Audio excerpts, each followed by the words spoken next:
welcome to the Electronic Gaming Mostly podcast. I am Milquetoast Mike, and not a robot. Robot. This episode brought to you by ChatGPT.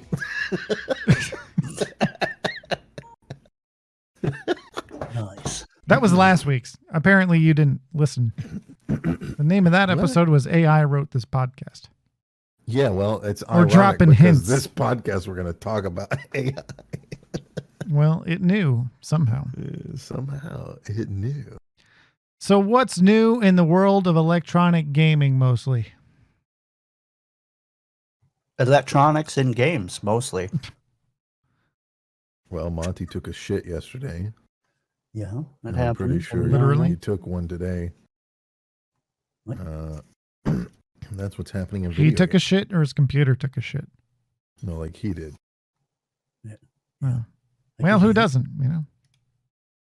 What are you going to do? It happens. Well, I guess we'll talk about Call of Duty. Oh, God, they're talking about Call of Duty. Yeah, they're again. kind of drip feeding us like updates that are coming and shit. They did clarify that you're not going to be losing your insured slots that you've unlocked in DMZ. So, Oh, they did? uh-huh. I just It's can't Infinity believe Ward on Twitter.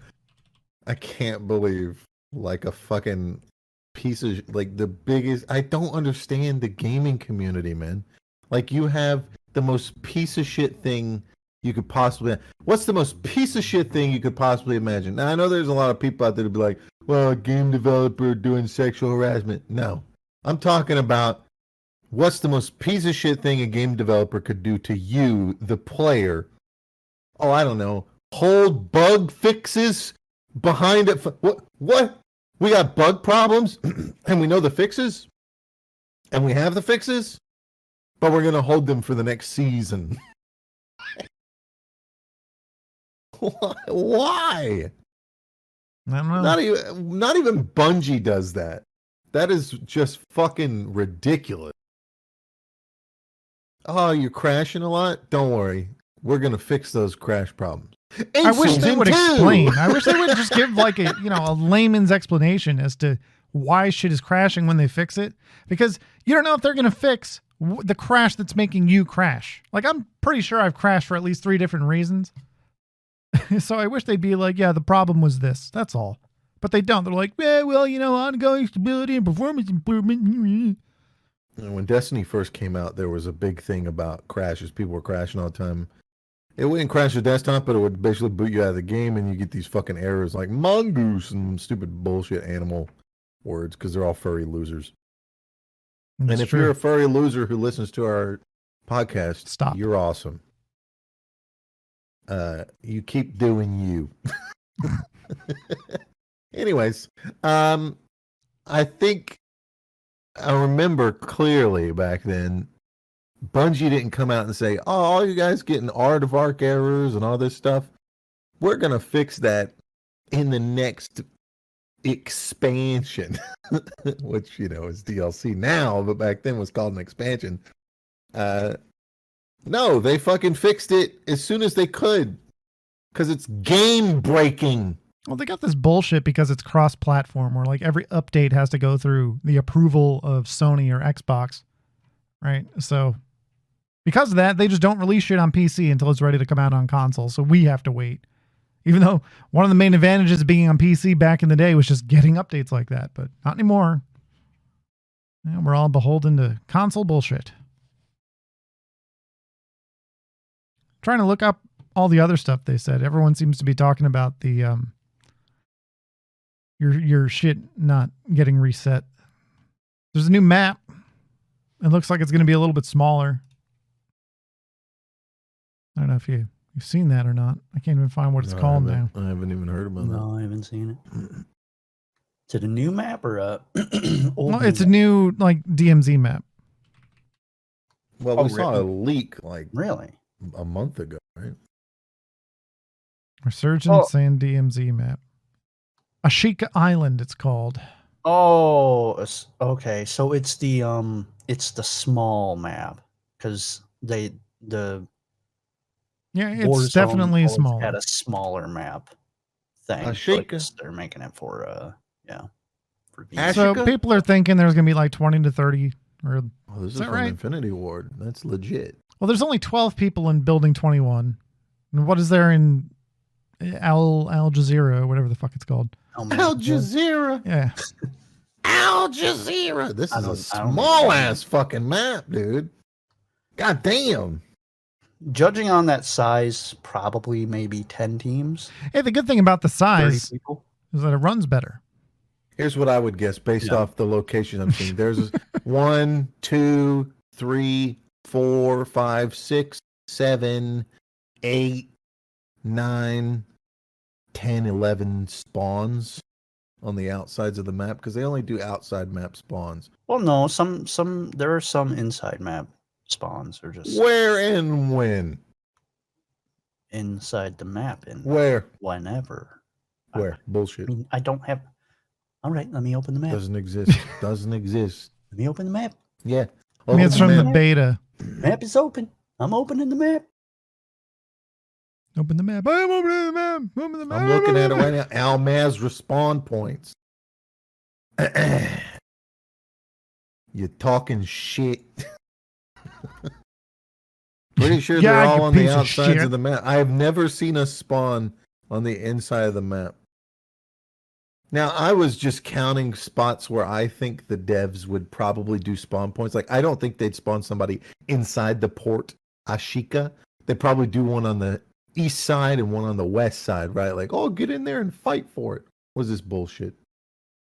Huh? It's inside the map. I don't know what the fuck you're talking about. There's question marks. Yeah, you can tell me the question marks are spawn points. Yeah, I've the one never right there, seen a that's spawn inside there. the map. Who the fuck gets to spawn up on this mountain every time? What? You're telling me we get the fucking bridge all the time up here and there's people getting mountain spawns? Yeah. That's what you're telling me? Yeah.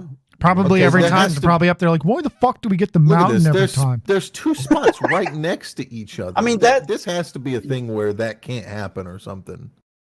This has to be what they should be doing with loot, where it's like clusters. Like, here's a spawn cluster, and then here's a spawn cluster. I mean, that's right. randomized. That's right between Rohan and Zawa Hydroelectric, whatever the fuck it's called. So I suppose mean, it seems like a decent spawn. So I'd Just say we never 15 fucking get it. spawns then. I'd say 15 potential spawns on this map. But considering how big it, I mean, actually probably not, because this thing is small as fuck. Yeah, I'm going to retroactively keep it at 11. I'm going to say 10 spawns, 10 teams. I think you're about right. 10 teams. I could see them doing, some pretty good, because this is like, how many meters is that? Based off the size of these buildings, that's probably... We use freedom units, damn it. This is probably smaller than a ground war map. Maybe almost the same size as a ground war map. Well, if you compare it to Al Mazrah, it's probably the size of inner Al Mazrah. Like if you look where the airport is at and all that area that the river cuts off, right? So Zaya Observatory, Al Sharim Pass. I'd say it's probably about a third. Airport size. And then Sawa Village, like that, all that area encompasses it, I would say. Yeah, a third the size. That's about right. Fine by me. I don't need a giant ass map. If you had to, you can run across this fucking thing. Yeah, I mean, you can run across Al Mazrah. Don't just take it. Yeah, but that's all you're doing. If So what is this? This is for Warzone. They haven't said it's for DMZ. Same thing. Also, it says Suki Castle.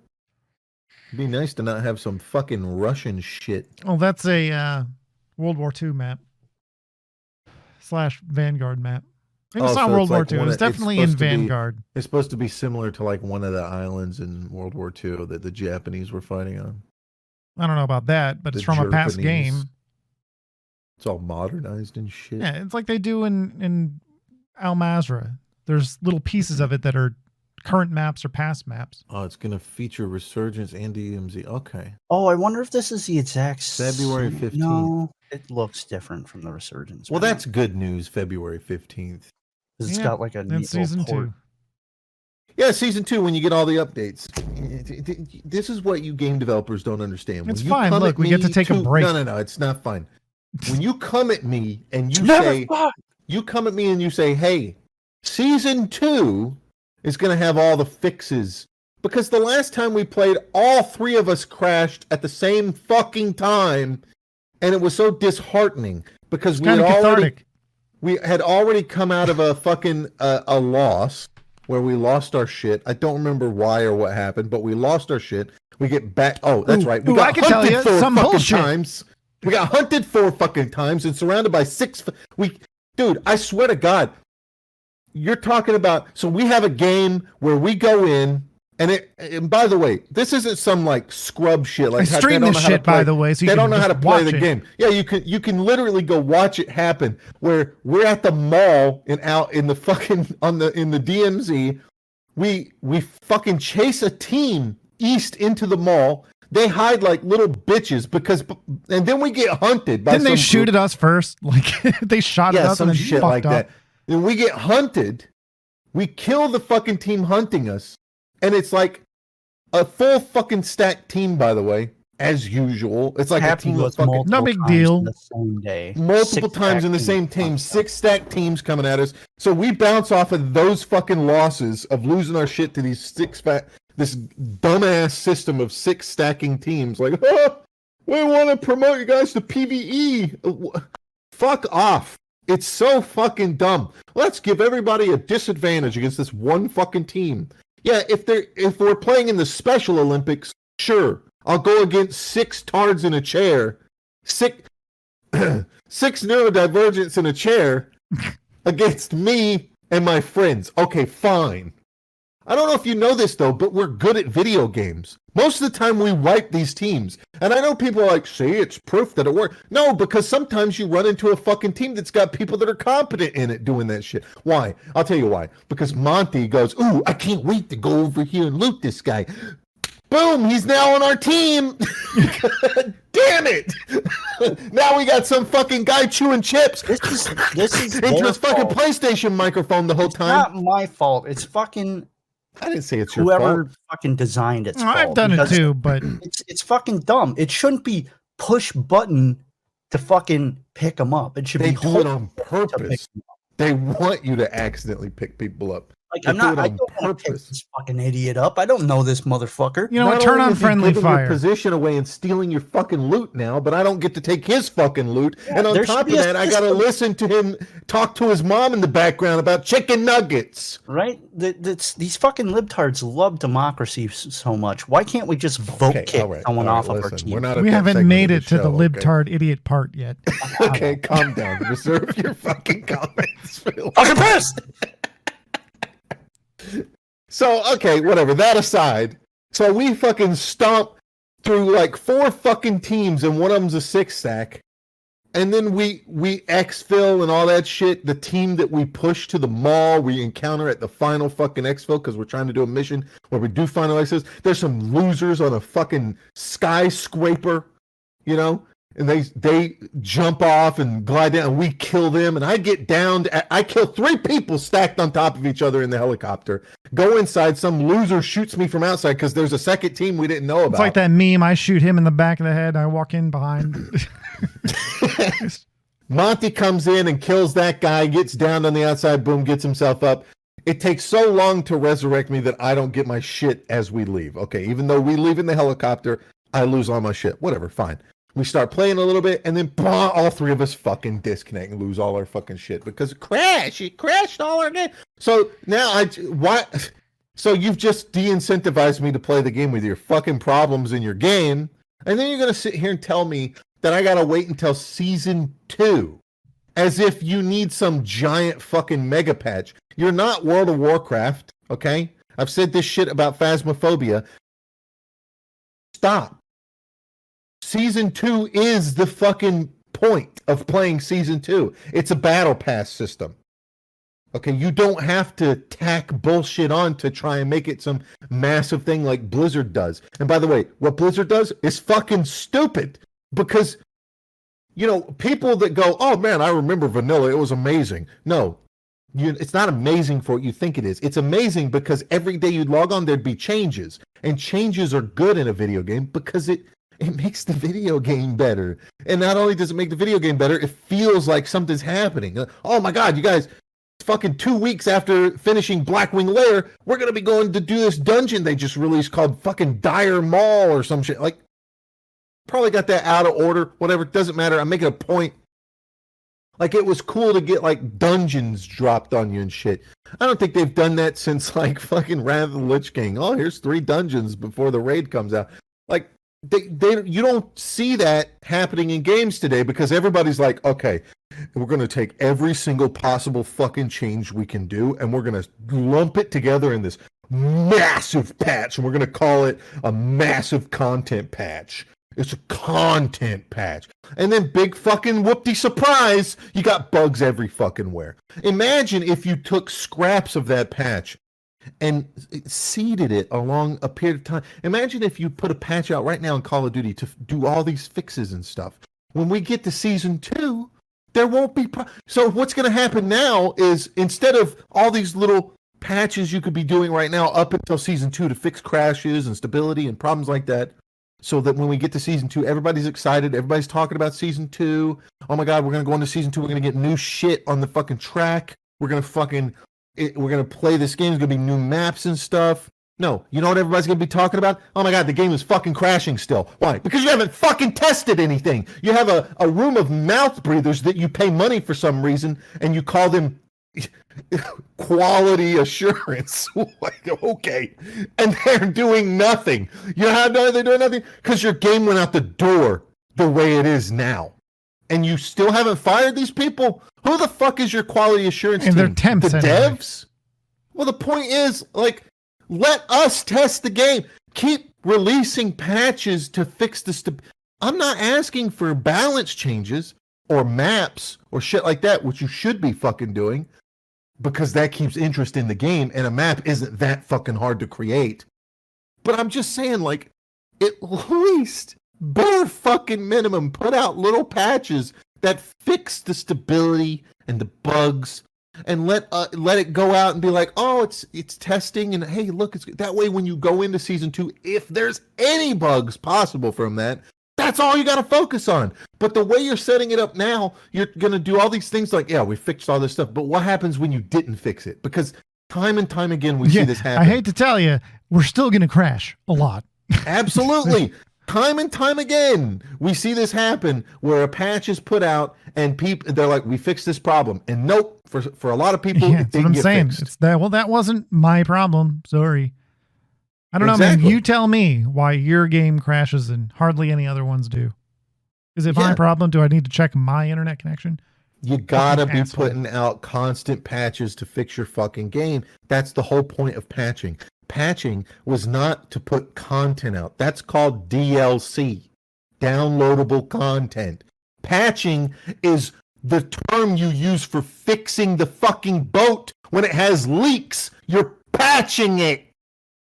Hey, our game has a problem. Okay, we patch. We do it. We patch it. That's all you have to do. Okay? A patch is not something that has content. A patch is a fix. Hot fixes are when you want to do it right now because it's game breaking. That's a hot fix. Hot fix going out right now. Oh, God, guys, we put a patch out and there's a thing that's completely breaking the game for people. We're going to do a hot fix overnight. Hot fix. That's why it's called hot fix. That was Bungie last week. Oh my God, a revenue. Get it back. Can fix that in a day. Can't fix the rest of the Activision, they'd be gotta wait for the next expansion. If it was Activision, they'd be sitting here going, we're going to fix these problems in the next expansion. Wait till February. February 15th. And I know a lot of people are going to go, like, it's good because I get to take a break. I don't want to take a break. I bought the Battle Pass. I got like a couple more things that I got to unlock to finish that shit. But every fucking time I play the game, crash. Oh, this is fun. This is great. I'm having a good fucking time losing my weapon slots and getting them on cooldown because you don't have some fucking return to game system or recognize that it's a fucking crash or something. It's fucking embarrassing. It's embarrassing. This is Activision. This isn't some B-tier fucking studio that's we got one video game we've ever made. Like, you've never fucking been to is this your first rodeo? No. So what's the fucking problem? It's embarrassing. You should be ashamed. There's no more shame in this world. Nobody has shame anymore. Oh, look at me. I put my finger at my butt on the camera. Yeah, that's disgusting and you should be shameful. Well, you shouldn't. You shouldn't condemn people for their kinks. Yes, you should. Yeah, man, it's fucking weird. It's fucking weird.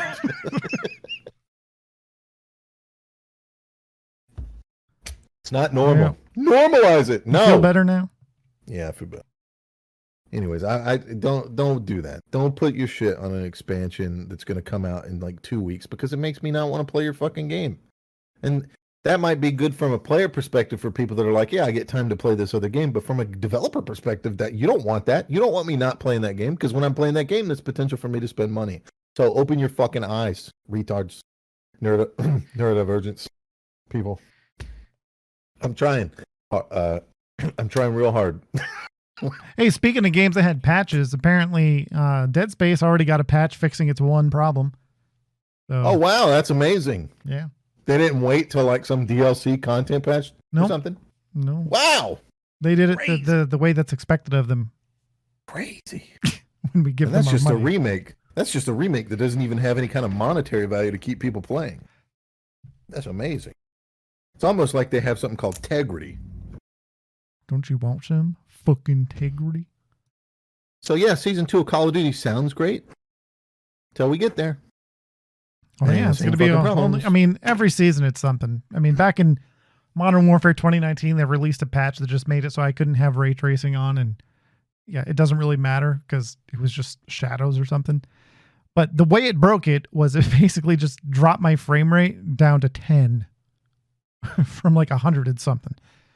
So there was just no having it on. And then it just fixed itself a couple seasons later. There was like 2 seasons that when they came out with the patch, my guns had this really bright fucking reflection that would just block your whole screen. Almost like a flashbang. That a lot of these AAA developers don't know what the fuck they're doing anymore. Because you'll play a game like Phasmophobia and the optimization is so poor on some of the maps. Like when they came out with I know it was a joke inside for us, but like when they came out with their fucking Camp Maple map or whatever the fuck it was, and it just tanked people's performance, like, and then they were like, no, we're gonna make most of the maps like this. Like, that's dumb. Okay, optimize your shit. I give a pass to a developer like that because it's at the time it's supposed to be one fucking guy. But when you got companies out here like Activision that are pumping out these embarrassments for supposed AAA professionals, these people are getting paid salaries and shit that they don't deserve because and yeah, I'm saying it. Oh, it's so mean. I don't give a fuck. They don't deserve it. They pump out games that are just embarrassing because they can't even fucking optimize. You go play any game where I got so many fucking games. Elden Ring runs like a fucking champ. Just and you can sit here except all for the 60 day. Frame rate cap, but yeah. You can sit here all day and be like, "Oh, it doesn't look as good." Bullshit. That game looks great. And not only that, but you can literally see everything at all times on the map. There's no fucking loading screens on it. Dead Space Remake looks great. It plays great. It's well optimized. You get these games that come out today and it's like, fucking Call of Duty. You better turn your fucking graphics down to minimum if you want to play this fucking mode. Just like, what is this? It's like every fucking developer's ahead. Oh my God. Well, they're moving to a 2-year Call of Duty cycle now. So after the first year, game's going to be the best Call of Duty ever. It's like, well, no game's ever made it this long. Holy shit. It's like every developer is that fucking loser kid back in the days of Warcraft 3 and StarCraft, where they would fucking, make a multiplayer. You'd be fucking looking at the little custom game lobby trying to find a new game mode or something like that. And somebody's like, oh, get in here. Awesome. Blah, blah, blah. You go fucking join it. And it's just a fucking multiplayer map. And the dude has just put every fucking thing in the editor on the map. It's like, what the fuck is this? That's like what these developers are these days. There's nobody sitting there directing them going, nah, we don't need to do that. It's like, oh my God, ray tracing just came out. Get it in our game immediately. Like, you don't even know how to fucking use it properly, and you're just shoving it in your game because it's there. Learn how to use it first. It's a tool. What are you doing? It's like inserting it to shit. sell the game. It's always been like that with new shit. So fucking stupid. Get out of here with that shit. Optimize your shit.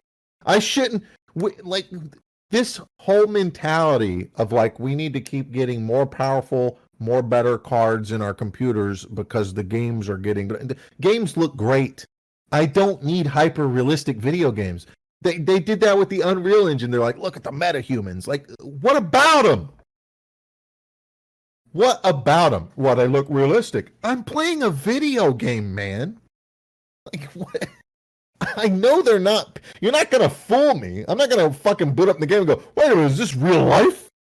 Like, what do you think's going to happen? I'm not sitting here asking for, like, shitty graphics. I just think we're at a point visually where everything looks good. Yeah, ray tracing's great because it solves problems in development. And that's what should be happening right now. Well, it solves a few other things too. Like, all right, Skyrim. When you have an environment that can change like that, especially in a lot of these like survival games, but when there's like a building that's able to be moved and the light gets through, the inside looks like shit. That's why, like... Yeah, but that's an old-ass game. No, it still happens. Even in Modern Warfare, when you're in the helicopter, it looks like as bright as day in there and everything looks washed out and weird.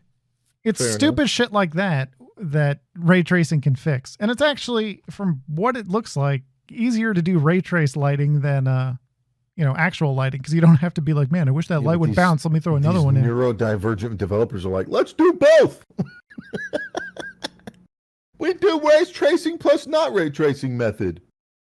Oh, well, they have people's to, because people chugging? are like, fuck the 20 series. Ray tracing's a fucking scam. Yeah, leave those people behind Yeah, where they right. belong, in the dust. That's progress. Progress means people get left behind. All right? This isn't the George Bush era. Nobody left behind. People get left behind. Hey, look at Stubbs over there. He's got no legs, and we got to run. Guess what? Stubbs is a hero because he said, leave me. That's how it worked. Okay? Nobody watches a fucking movie with a bunch of people and then the guy with no legs who's going, you can carry me. Everybody looks at him and goes, that's a coward. That's the coward, because the hero version is he's like, nah, leave me. While the other guy's trying to take him. Right? We're both going to die. Leave me. I'm not going to leave you. Leave me. God damn it. Yeah, the Marvin Branagh. Give me all 6 of your guns. Leon's always like, come on, we got to get you to a hospital. And Marvin's like on the cusp of bleeding out and turning into a zombie. He's like, no, really, just go. Like, what do you mean a hospital? You seeing it out there, you fucking lunatic? Fucking Leon. Oh, God. Like, the guy has a gun, right? And he's like, here, take this knife. And Leon's like, I can't take that. I can't. I have a gun. I have a gun. You can take the knife. A knife? No, I can't rip this tape off of this fucking box. It's funny because that's what I do now. He's like, here, take this knife. And he's like, I can't. Oh, thank you, Marvin. This means a lot to me. And I walk over, I cut open the tape, and I throw the knife away. It's like, how's there not like a fucking comic strip of Leon out there just picking at tape for like 15 minutes? Got his tongue out. Leon can't figure out. You can't put knife and tape together. No, he's just trying to start that peel on the tape, where you just add it with your fingernail. Meanwhile, in Silent Hill 2, it rips, James Sunderland and nobody is just out here like, all right, I'm going to take the horseshoe and I'm going to put it in here and I'm going to melt the candle wax. Like, and then I'm going to let it solidify. And then that's going to turn into a handle to lift open this thing. Yeah, that's a real puzzle. What? Man, Japanese people. They're great. Bukkake, am I right? You can't cut. You can't get into that. These poor Japanese people are just walking around and they see something taped closed. They're like, "Fuck! I don't have a knife. If only I had a fucking knife, I could get into there." Wait, I could take a sharp reed. Okay, And stab myself. welcome to Tokyo, where we're gonna put this. We're gonna put this box in the street with $1 million in it, but it's taped up, and there's no knives in 100 miles. We got him. They got box cutters.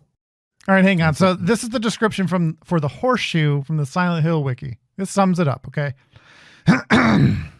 The horseshoe is an item obtainable in Silent Hill 2. After inserting 3 tablets into the gallows of the Toluca prison courtyard, a scream will be heard, drawing James Sunderland's attention back to the prison. On the way back, the horseshoe can be found hanging from the courtyard door handle. When combined with a wax doll and a lighter, it forms a handle that is used to open the hatch in the west wing, located on the first floor of the prison. So you find a wax doll, melt it with a lighter in this handleless hatch, to put the horseshoe in and let it solidify and use it as a handle. How are you supposed to figure that shit out? Okay, but how do you open it after you put the handle in? You just pull it. Pull it towards you? I don't remember, man. I think it's just like an animation where it's closed and you hear, and then it's open. Is it a sliding door or like an actual? No, it's like a hatch. Just on a hinge. Couldn't you just stick your finger in the hole that you put the thing in? There's nothing to grab. It's not a hole. It's like a divot. Right? It's like a trough. You know what would have made more sense? Getting like a crowbar or something. Japan, come on. Yeah. Come on, Japan. But anyway, the point is there's that, and then there's knife, tape. Something to it? Knife, tape. Yeah, knife, tape. That's tape. Great. Yeah. Could just as easily be a key for a fucking box, because those boxes are sometimes locked. That's why they're in a box. Yeah, or it could have been like, the original where he gives you a key card and you use it on the computer to unlock the door. True. Or a password for the computer. Yeah. Hey, look, here's a piece of paper sitting somewhere in the police academy that gives you another fucking password for the computer to unlock another one of those fucking doors somewhere instead of needing tape. Can't cut the tape. Oh, whatever. It's 4 years old at this point, and I'm not here to complain about I talked about 10 out of 11 game. Out. It was fucking hilarious. They did it in 7. They're just borrowing it from 7. I can't get in the garage. Why? They got tape across. Yeah, but at least in 7, it like came up a few times. In Resident Evil 2, you do it that one time and never again. So it's kind of just random. That's not even what the knife is used for. Like, it's really used for defense, but whatever. Let us teach you how to use the knife. Open this tape. Okay, now forget all that and use it as a defensive weapon. Bolt cutters for a fence you could just climb over. Yeah. Dude, that shit has been going back. It's like the door's locked. It's like, I have a grenade launcher. Blast a fucking hole in the wall. Are you serious? I have a rifle. Just use the butt of the rifle to break the fucking handle off. I've shown it to you once. They did that in that Evil Dead Resident Evil clone. They made an Evil Dead game. I don't remember what it was called, but Hail to the King. Evil Dead Hail to the King. It was a Resident Evil style game for Dreamcast and PlayStation. And you get to the part towards the end, there's this big door and it starts going into like this. There's a riddle and it's reading like all this shit about like geology and shit and different types of rocks. And it kind of just goes on. And then Ash says something like, fuck this, and just shoots it with a shotgun and the door opens. Like, yeah, that's what we've been saying for years, man. You got the weapon. You don't even have to do that. Just take the hinges off. It was a joke. It's like the easy, just take the hinges off the door. I don't understand why people don't get it. It's like, the easiest fucking thing to do is these are not security bash doors. A door down. Yeah, I know. Like a security door, okay, fine. You need something to get into it. But a wooden door? What are you doing? It's just kick it the fuck in. Like, they're all dead bolted, dude. I don't know what to tell you. They're all dead bolted. Like there's not much holding that deadbolt in place. People don't realize that. Whatever. Anyways, I guess we could roll into Dead Space with that. Kind of similar. It's in the same vein. Yeah, so Dead Space is good. I mean, I was never as into Dead Space as I was to, other survival horror You've games, only but I played it appreciate once it. before, right? Didn't we just? I've your played it first like time 3 playing it? times. It's just we usually tried to make it through the first one to get to I thought you had other never two. played it when we first played it years and years ago. No, back I on played it Switch. on 360 back in the day. I think I rented it or something. Man, I remember Dead Space 1 as being really hard to play when we went back and played it on Twitch years and years ago because it was so outdated controls. Well, Like, it was back when they were doing bad. shitty PC ports. It could have been better. It wasn't that shitty on Xbox. It had this like laggy menu thing going on, and like the fucking camera was floaty and terrible. Yeah. I remember that shit. But this is a really good remake, and it's not a remaster. It's not like it's just a visual upgrade. It's a remake. There's a ton of things added. They've changed Isaac's appearance to match that of the voice actor, which is typically something that you see in games today, and it's fine. It's not going to work canonically with Dead Space 2 and 3, but maybe that means they're intending to remake those as well, which I would welcome. This was a good remake. We beat it. Yeah, I mean, I think Saturday. It took us 2 days. They changed so little about it. I think that actually kind of works for a game that didn't really come out that long ago. They changed a little about it. I mean, it's still pretty much the same game, obviously. They've added a ton of voice work to Isaac. Oh, yeah, but I mean, like new locations and stuff. In the first one. Yeah, they've definitely reused some things, but they've changed like the way that gravity works. In the original, you had to point your gun at a location and hit a button, and it would you'd kind of jump and fly to that location and land.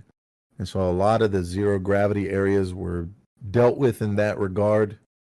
And that, of course, has changed drastically now because now they have the more Dead Space 3 type zero gravity thing where you press a button and now you can free fly around and change your axis and tilt and all that. The only thing I would say is that it would have been better if the space bar, I mean, this is a PC thing. It would have been better if the space bar kind of brought you like there needed to be a button for up and down, in my opinion. An idiot. Sorry. There's idiots that drive like souped up fucking cars around my neighborhood. They sound awesome. It's just the dumbest shit ever. It is. And so, yeah, that would be my only negative in the new flying or the new zero-G system is that you can only move forwards. So you have to, if you want to go up, you got to look up and fly that way. Unless I'm dumb, unless I'm having a neurodivergent moment. I think that's the way it was. And it feels awkward because sometimes it would be nice to be able to aim in a direction and fly up and down and left and right. You can already do kind of strafing, especially considering there are some boss fights and some combat in those environments. And it feels weird. You get stuck on things sometimes. You'd be like, because you got to back off of it and then turn. I mean, but it's still good. Obviously, they make some changes to the storyline a little bit. There's a secret ending, which I have not experienced yet, that it involves beating it a second time. You can only yep, do it on that's what I'm doing this week, and then probably put it down for a while. But I want to see the secret ending, and I want to play New Game Plus. So, my only disappointment is, I would say overall in the game, is the lack of additions in terms of suits and unlockables. Well, we don't really know what's unlockable yet. We might know now. We can look. I think everybody has pretty much dug into the files, and the only suits that exist are the ones that you can purchase in like a digital deluxe edition, which is basic. That's all you get are those suits, and they're just cosmetic. It's not like Dead Space 2. The thing about Dead Space 2 that's really fun is there's a ton of suits that you can access that are just cosmetic. You do unlock a couple suits for beating the game, and that's nice. Well, you And get a they look burnished cool. suit and a hand cannon for beating the game on impossible difficulty. Yeah, So but that's there's something that. that you already had. The hand cannon is like a foam finger, and he says "pew" when he shoots, and it And that just looks like explodes all the things. secret stuff. I mean, And aside from the secret it's ending. not enjoyable. What I was hoping for here was more of a because this game is inspired by Resident Evil. You can tell in a lot of ways, and it's one of those things where it would have been nice for them to retroactively gone back and added in things like Resident Evil has, where you unlock unlimited ammo for a weapon, or things like that. That would have been nice. I thought they were going to do something like that with the tier 6 suit, but that's just more health nodes and things like that, which is kind of underwhelming. I was really hoping for unlimited stasis. There, you pick up an item that's called a stasis prototype or something. I think that's a side mission or just a Still don't know what that random does. thing. I don't. Maybe that was something they were gonna do. I don't know. But it seems like it would be really nice to have like telekinesis one shot upgrade, or you know be able to stay unlimited stasis, infinite ammo for weapons based off, you unlock, if you unlock a weapon completely, you get unlimited ammo for it in your next playthrough. That would be great. This is what games were doing back in the day. So this is what it does. It says, after picking up the module, every enemy hit by stasis will now be immobilized completely rather than just slowed. On top of that, they'll be electrified, causing damage over time instead of the standard 0 damage slowdown cool. effect. I wish they would have explained that. Yeah, that would have been nice. If you didn't actually see the pickup notification, you probably would never even know that you picked it up. See, there could be cool things like that too, where you beat the game on a difficulty and you unlock kind of like a telekinesis that electrifies enemies as well, right? Add that electrification to the telekinesis items that you throw. Just things like that would be really nice. Like just, the gun, you've unlocked the gun completely and beat the game with it. Now you get some extra node on it that does like some crazy thing. Like now it does, it shoots a 3-round burst with only one bullet being consumed or something like that. With the main weapon, the cutting, I don't remember, the plasma cutter. Something like that widens the beam or something. I know you got the line gun and all that, but still, it would be nice to have like an addition. I know they have something like, it burns enemies, and that's kind of nice, but an insignificant amount of burning damage. It just doesn't feel like it matters too much. I don't know. Maybe it'd be nice to like, the pulse rifle. Now it unlocks a thing where when you shoot something with the pulse rifle, it stasises the enemy for like a second. So you keep shooting the enemy, they keep getting stasis. That'd be cool. Just do stuff like that. Do cool stuff. The second game has all these cool weapon modifications, and then you do a remake and you don't retroactively fit that stuff in it. You just have the same shit that you unlock in the original, which is kind of you gotta. This is replayability, like when you play Resident Evil, that's the replayability. Like, oh, now I got an infinite weapon. I want to use this gun. This gun has infinite ammo. That and speed running it. Yeah, speed running, remembering locations, being able to go through shit quickly. Dude, I used to be really hardcore into Resident Evil. Like, I fucking instead of counting sheep at night, I used to just run through the game in my head. Like, I could just run through that game from memory. I get it. I do that shit now. Fucking loser. I do that shit. I do that shit now to kind of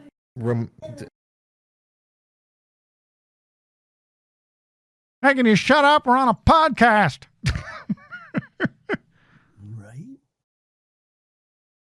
Right. You're muted. Sorry. I do that shit now when I go to sleep. I have these things where I just think about different games that I play and stuff instead of, it helps me fall asleep. But yeah, I think, when you play Resident Evil and you run through it, part of the aspect of doing a speed run is that you know all the paths to take, and you can skip all the looting because you have infinite ammo. You don't have to go pick up all the bullets, and that's nice. That's fun. I guess. I guess Resident Evil doesn't really have a new game plus, which is like, oh, you can access a storage thing and have all these bullets and shit. But like, at the same time, you don't need to because you can unlock unlimited ammo for guns and stuff. So I think that's a superior system, unlocking unlimited ammo rather than just, oh no, you've stored 100,000 fucking bullets. Like, okay, cool, I guess. But other than that, it's really well done. I do like the additions they've done. They reuse some of the rooms in the Zero G stuff. Some of the things they've changed completely, like the asteroid bit, the dreaded asteroid defense that people had in the first game. In the first game, you had to go sit in this gun and target these things, and like the targeting was off a little bit, and it moved really slow on console, which is what it originally released on. It moved really slow, and it was almost impossible to complete. Much that, easier with mouse and keyboard. Difficulty. Yeah, when it came out with mouse and keyboard, it was it was a little floaty at the time, but it it moved fast enough, and you could just jack up the DPI on your mouse. Now, of course, they've completely changed it to where it's a segment that you fly outside the ship. You go over to a panel as these asteroids are falling down, so you're at risk of being hit yourself. And then you activate this panel, and now you aim the cannon. It's synced up with your suit, so you aim the cannon with your own aiming. So like you aim at the rocks with your gun, and instead of shooting your gun, you hit a button to shoot the cannon. And then after you do that a couple times, it calibrates the cannon, and you move to the next one. You do that 3 times. They bring that back again and use it a second time on a boss outside, which I think is brilliant. I think it works really well. Those are pretty much the big changes in the game, I would say. Everything else is pretty spot on. Aside from some of the things that feel like slight retcons, but aren't really retcons. I don't remember much of the details of the story, so. Well, the first game's not super memorable for all the little details. Clearly. The ending is memorable, the little jump scare, they keep that in the game. The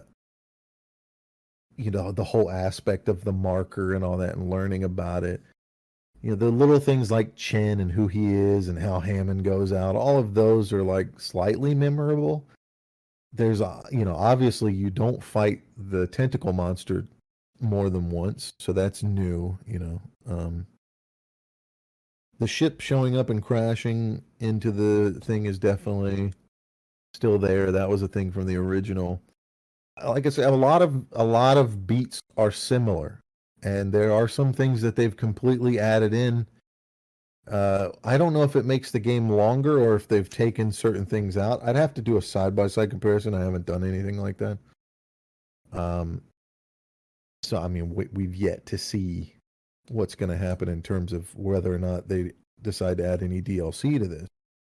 Maybe to set up the next game. We talked about how, when you buy this game, they give you a free copy on Steam of Dead Space 2, which implies they're not going to remake it. Now, Dead Space 2 doesn't really need a remake, in my opinion. Going from Dead Space Remake to Dead Space 2 is going to feel like you're playing the same exact game because it's the same controls. All the, there's nothing. They didn't add anything in the Dead Space 1 remake that's not in Dead Space 2 and 3. It's not like you're going to go, they added the thing from 3 that's superior. It's there in 2. I don't think there's any zero-G moments in Dead Space 2. I'm pretty sure all the zero-G moments are in cutscenes because the whole thing happens, with your feet on the ground. There's no like, we lost fucking gravity. Until the third game. The third game, you're flying through space a lot.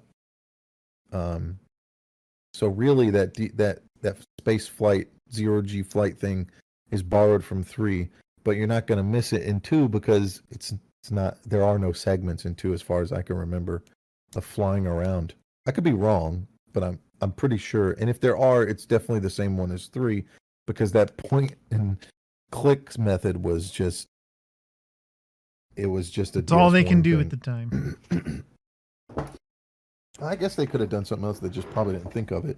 They probably thought, oh, we only have a couple segments, so we don't need to dedicate an entire, system to it, like in Dead Space 3, where most of the game is flying around out in fucking space, which is cool. It's one of the things I like about that game. Some people will probably not like this remake. Some of these purists, the kind of people that are upset that Dead Space 3 has the Why? option Like, what of did co-op. what did they break? Well, so there are people that don't like Dead Space 3 and say that it's terrible because it doesn't have horror element to it, which of course is just not true. Dead Space 3, just like Dead Space 1, has a lot of jump scares and a lot of ambience. They'll say things like, well, because there's the option of co-op, it ruins the game. It's the most ridiculous take I've ever heard. People do this shit all the time. I remember when Dead Space 3 came out, people were crying about it. There's co-op? That's going to ruin the atmosphere. Then don't play co-op. It's not like Resident Evil 5 where when you play by yourself, there's an AI following you around. If you play Dead Space 3 without a co-op partner, there is no other person walking around with you. It's just Isaac. So I don't understand the point of being upset about that. I get it, like the game's fine. It's got different enemies from the original, from the first 2. It's still got the ones that you normally fight, but it's also got these like humanoid guys that you shoot in the mouth. I don't know what people's problem is. I think it's fantastic. It really gets even deeper into the mind fuck that is these markers and what they do and kind of the background behind them, the alien background behind them. But I think the first game, I don't see the disconnect between the first game and the third game that people have. And if you want to play the game, if people want to play the game co-op, let them fucking play it, man. I don't It's these same people who are like, man, Resident Evil 4 was great and Resident Evil 5 was shit. Like, it's the same game. Same fucking game in daylight. It's the same game. Yeah. It's the same game. Well, there's a co-op person there. So? There's no horror. Yeah. Kind of like Resident Evil 4. Yeah, Resident Evil 4, the horror went away when you started fucking doing roundhouse backflips kicking through people and lasers. shit. What the fuck are you talking about? Here's Resident Evil 4. Oh no, some village people walking at me slowly with their weapons up above their head. And I shoot him and he staggers, and then I roundhouse kick him and the 6 other dudes behind him. Now I'm stabbing them on the ground. Swap, swap, swap, swap. Oh, one of them got up. Okay, shoot him in the knee. Roundhouse kick. That's horror? That's horror. The only horror elements to Resident Evil 4 is when you're getting like chased or something, and that's people because need to you learn get the that difference little between tension tingle in and your horror. ass. Yeah, tension. That's tension. Like I've seen people in fucking, speedrunners live streams like, why do you play this game? It doesn't scare you anymore. Like, we get it. I fucking explain to people. I've done this before. Like, it's not about the horror. It's about the tension. When you get this good at the game, the tension is I might not meet the timer. That's how you keep the game alive. Yeah, it's tension. And it's a different kind of tension in Resident Evil 4. But there's definitely less horror. Same with Dead Space 3 and Dead Space 1. Dead Space 1, you're by yourself. There's a lot of creepiness to this unknown ship. There's things crawling in the vents. There's an AI system behind the game that's spawning shit on you and stuff. And in the third game, it's more action based. But like any horror series, that's how it has to go. You can't just keep doing the same thing you did the first time, or people are gonna be like, well, this is just the same fucking game. Just go back and play the first game. This is the problem people have. They want a sequel, and they want the sequel to be better, but then they also don't want it to change. You can't have both. You can't have your cake and eat it too. That world doesn't exist. So, I mean, look at Callisto Protocol, right? It's basically Dead Space 1. I know people are going to be like, no, it's not. Don't you compare it? Yeah, go back and look. That's why you don't like the game. because it's just Dead Space 1 type shit. It's missing all the depth that you expect of a modern day game because they're trying to start from the beginning. And you can't do that. You literally cannot do that. Even Dead Space Remake. Why is this enjoyable? Well, if you've never played Dead Space 1, you're going to get to experience Dead Space for the first time in a way that's approachable for modern day audiences, and maybe that gets you into Dead Space 2 and 3. If you never played number 1 and you played 3, it's probably not going to feel good. It's going to be like playing Dark Souls 1 after you've played Dark Souls 3. Like, you're never going to go, man, Dark Souls 1 was better than Dark Souls 3. Like, you're never going to do that. And if you played Dark Souls 1 and then Dark Souls 2 and Dark Souls 3, you're going to go, yeah, it got progressively better. I think 2 is my favorite, to be honest with you. Yeah, it's pretty nice. I like it. Blasphemy from a lot of people that say, I don't give a fuck. I think the original Resident Evil 3 is better than the original Resident Evil 2. What are you going to do about it? You think you're more of a fan than I am? I'll fucking kill you. But, going into a game like that, if you've played Dead Space before, this is obviously a nice, fresh experience. And it kind of goes to the point of what I'm saying. If they would have come out with Dead Space Remake and it was just a remaster, people would be bitching. This sucks. Oh, it's just a better control scheme with a fresh new coat of paint on it. Nobody would like it. But because they've added some context to it, there's more context, there's some extra content here and there, there's some cut stuff that makes sense, like I talked about with the asteroid defense, there's changes, there's systems that make sense, like the zero-G system being added in and used quite often. It creates a nice little convenience. I mean, in the original, when you go into the hangar area where you crash into the ship, there's 2 times you go in there. There's the first time you exit, obviously, and it's just a walkway.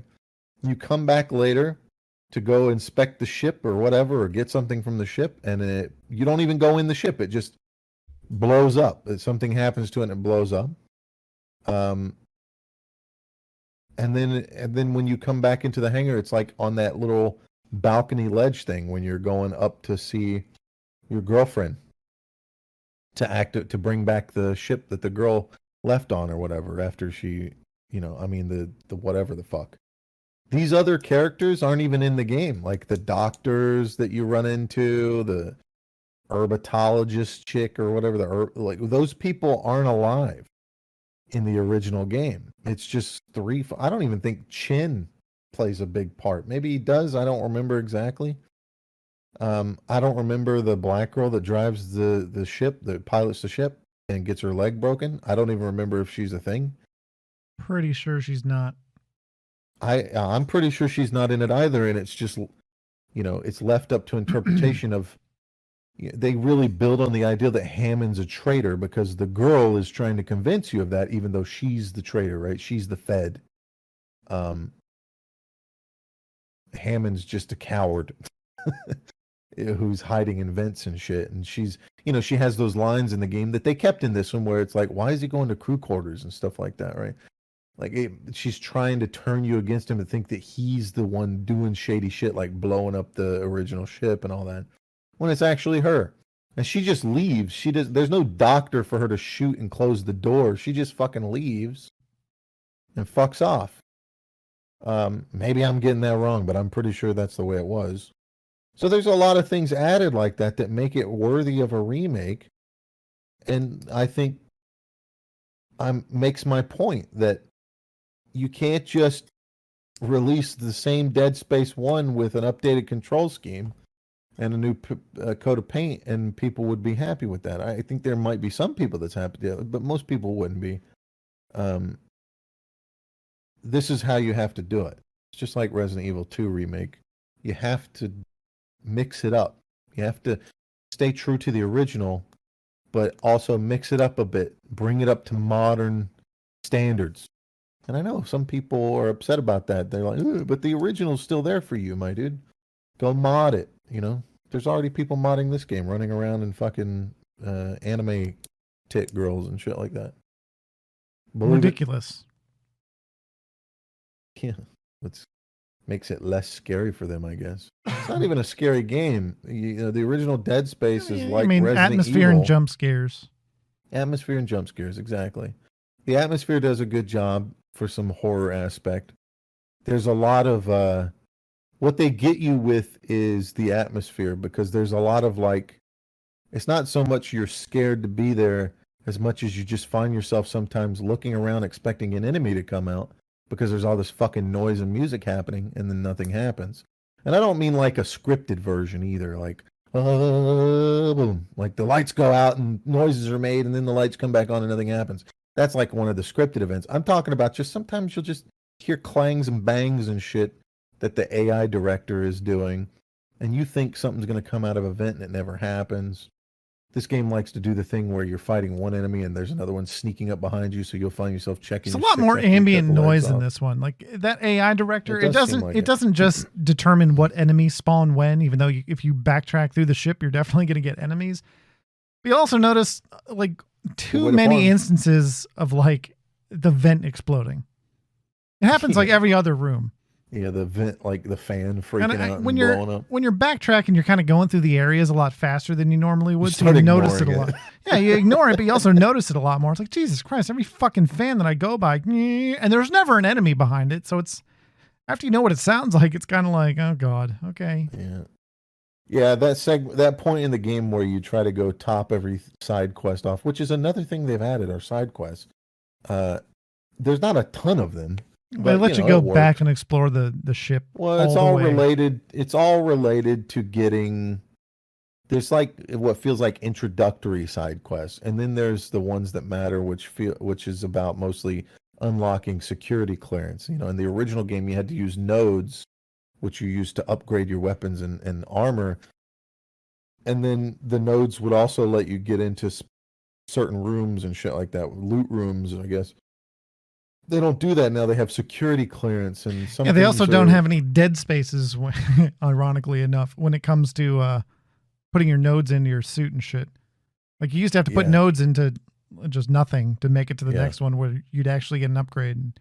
They don't do that anymore, and you still get a fuck ton of nodes. I mean, I was buying them the whole game. I was trying to and it seems like there's more nodes to put stuff into on each item.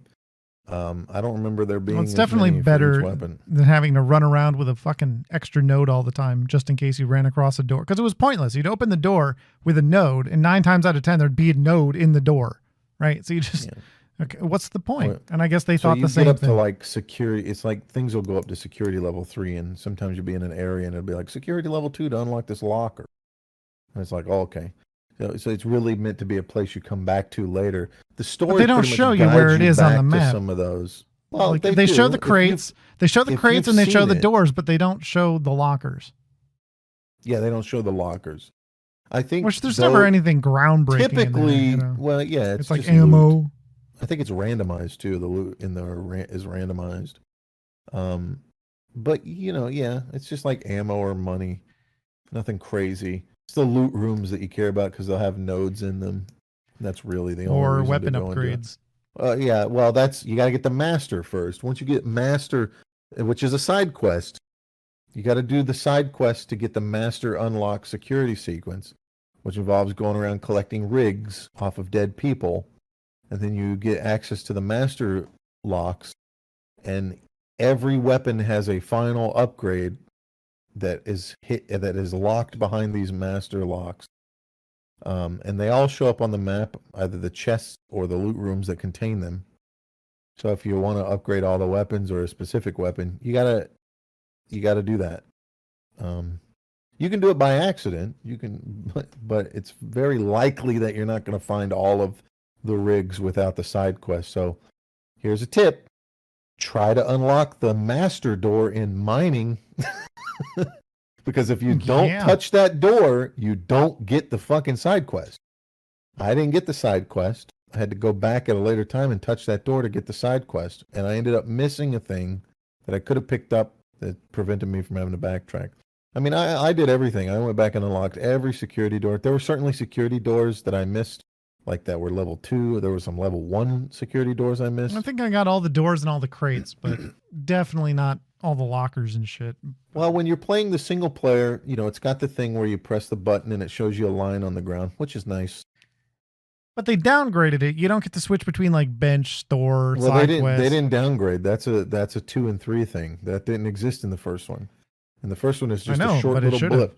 You know what Yeah, else I didn't agree, it exist in the should've. first one? Flying in I space. agree. They should have definitely put that system in this one to show, because it's sometimes you need a workbench. You're like, where the fuck is the workbench? You gotta I open really a map don't like and using direct maps. yourself to it. The thing about the Yeah. map is there's no clear direction as to how to get to the next floor. Like they might be I completely disagree. disconnected. Sometimes it does seem that way. But that's because they have this weird thing where you have a tram that takes you through everything, but then everything's also connected through a stairwell access behind the tram stations. So sometimes there'll be like areas in between two zones that connect you up to the proper floor in that zone or something like that. And it's really fucking weird.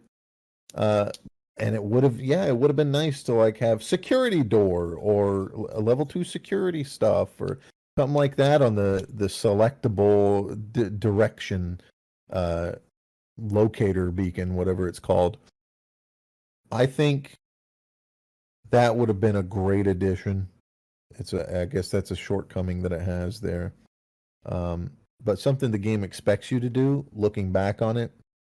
You know, sometimes you'll be in an area and you'll have that Dead Space moment where you're like, well, it's taking me in this direction, and even though that door right there is unlocked, I probably am going to go that way after I do the stuff over here. And you're completely wrong. So you miss that room. So something you got to get used to if you're going to play this game and you haven't done it yet, or you're in the middle of it, open your map.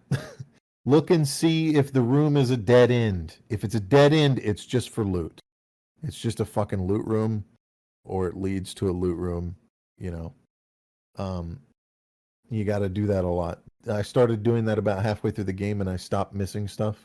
But of course, because I only did it halfway through the game, I had to go back and open up some level 1, 2, and 3 locks that I missed before I started doing that.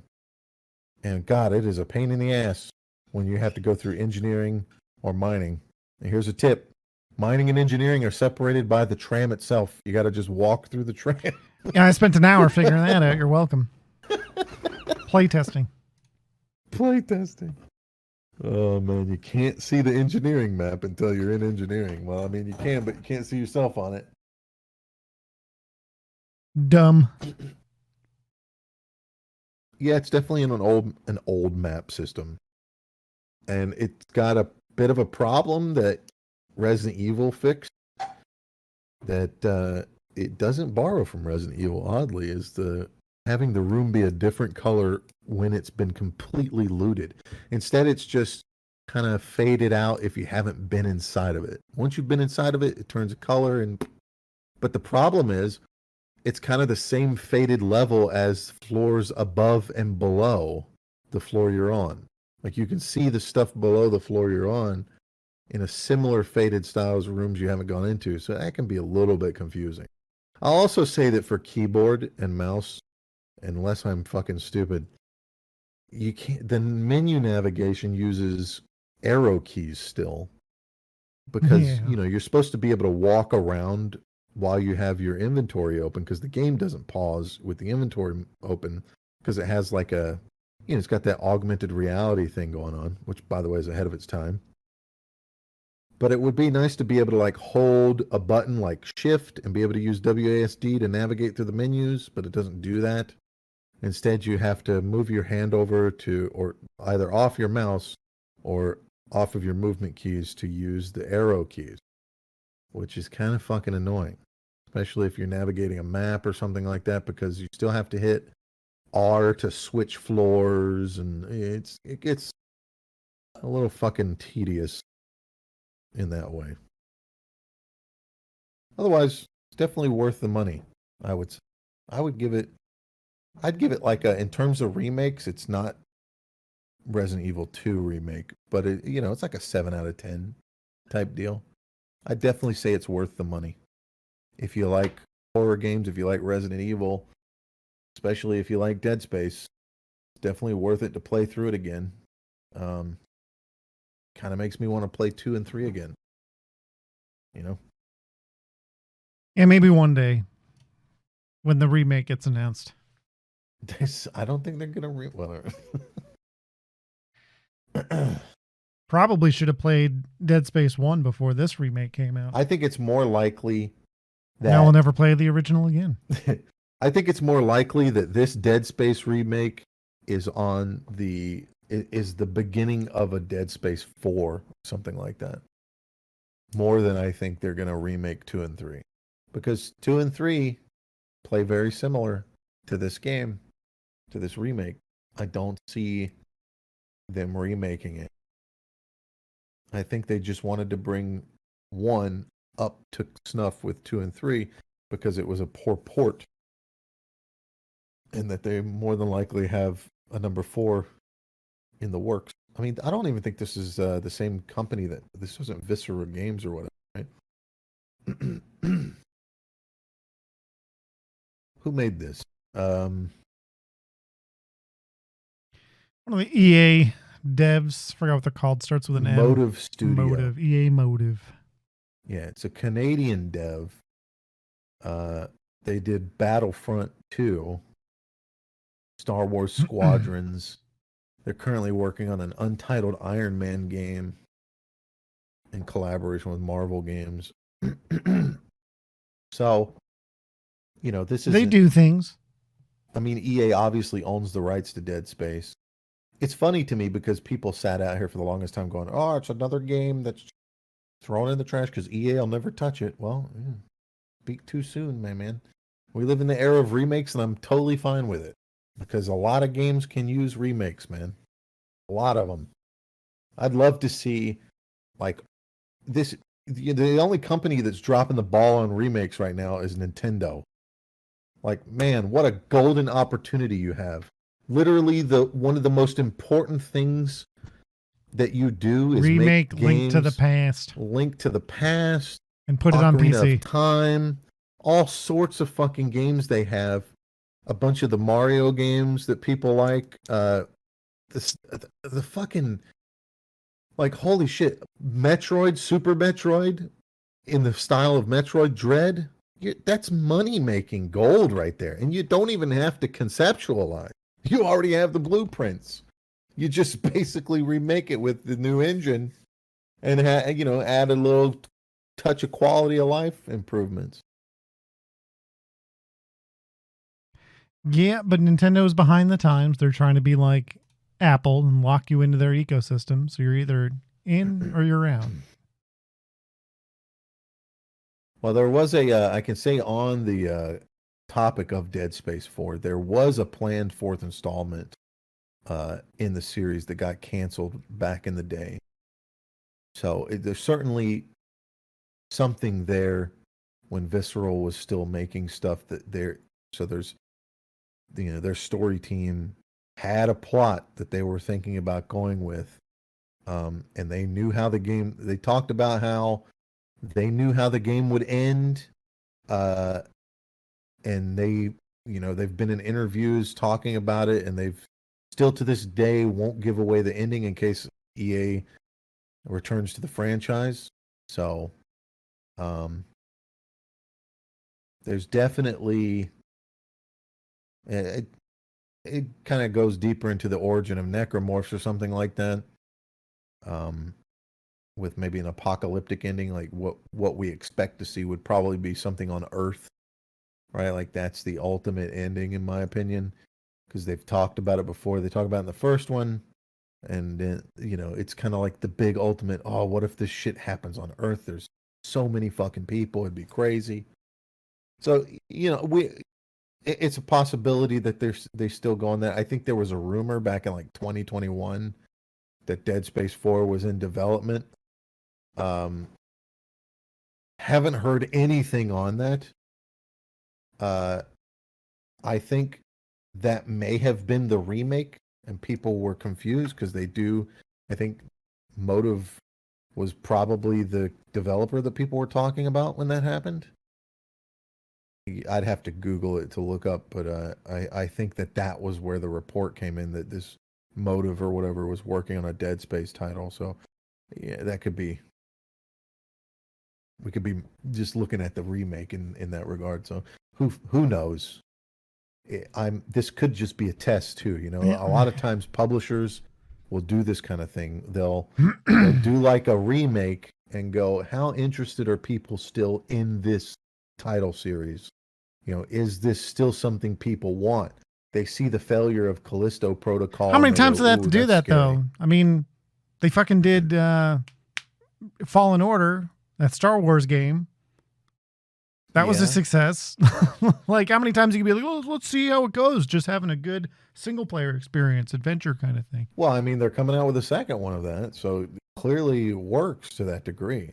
I think that and this is why you should always, if the game's good, and you love a series, you should always support it, because it sends a message to the people with money that don't play. And that's why I'm going to buy Hogwarts Legacy twice, because fuck them people. Well, you know. Imagine foregoing all the things you love because the people that made them don't agree with you. That's I'd have nothing left. I'd have nothing.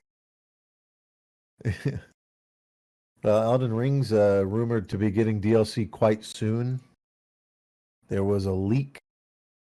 I guess it's kind of a leak, I guess, is what you'd call it. On the Steam database thing or whatever the fuck it's called. It's a oh god, what is it's some like back end code shit that gets updated whenever there's about to be something, whenever they're about to put up something on the store that's like pre-order this thing or something like that.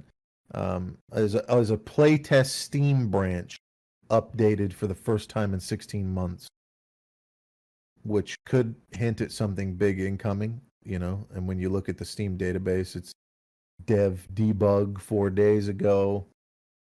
So, I mean, I don't know what that kind of stuff means, but this does go on the back of some fucking guy that is like in the industry, like some kind of fucking media reporter dude or whatever. I don't know who the fuck he is. I just know people take his word for things.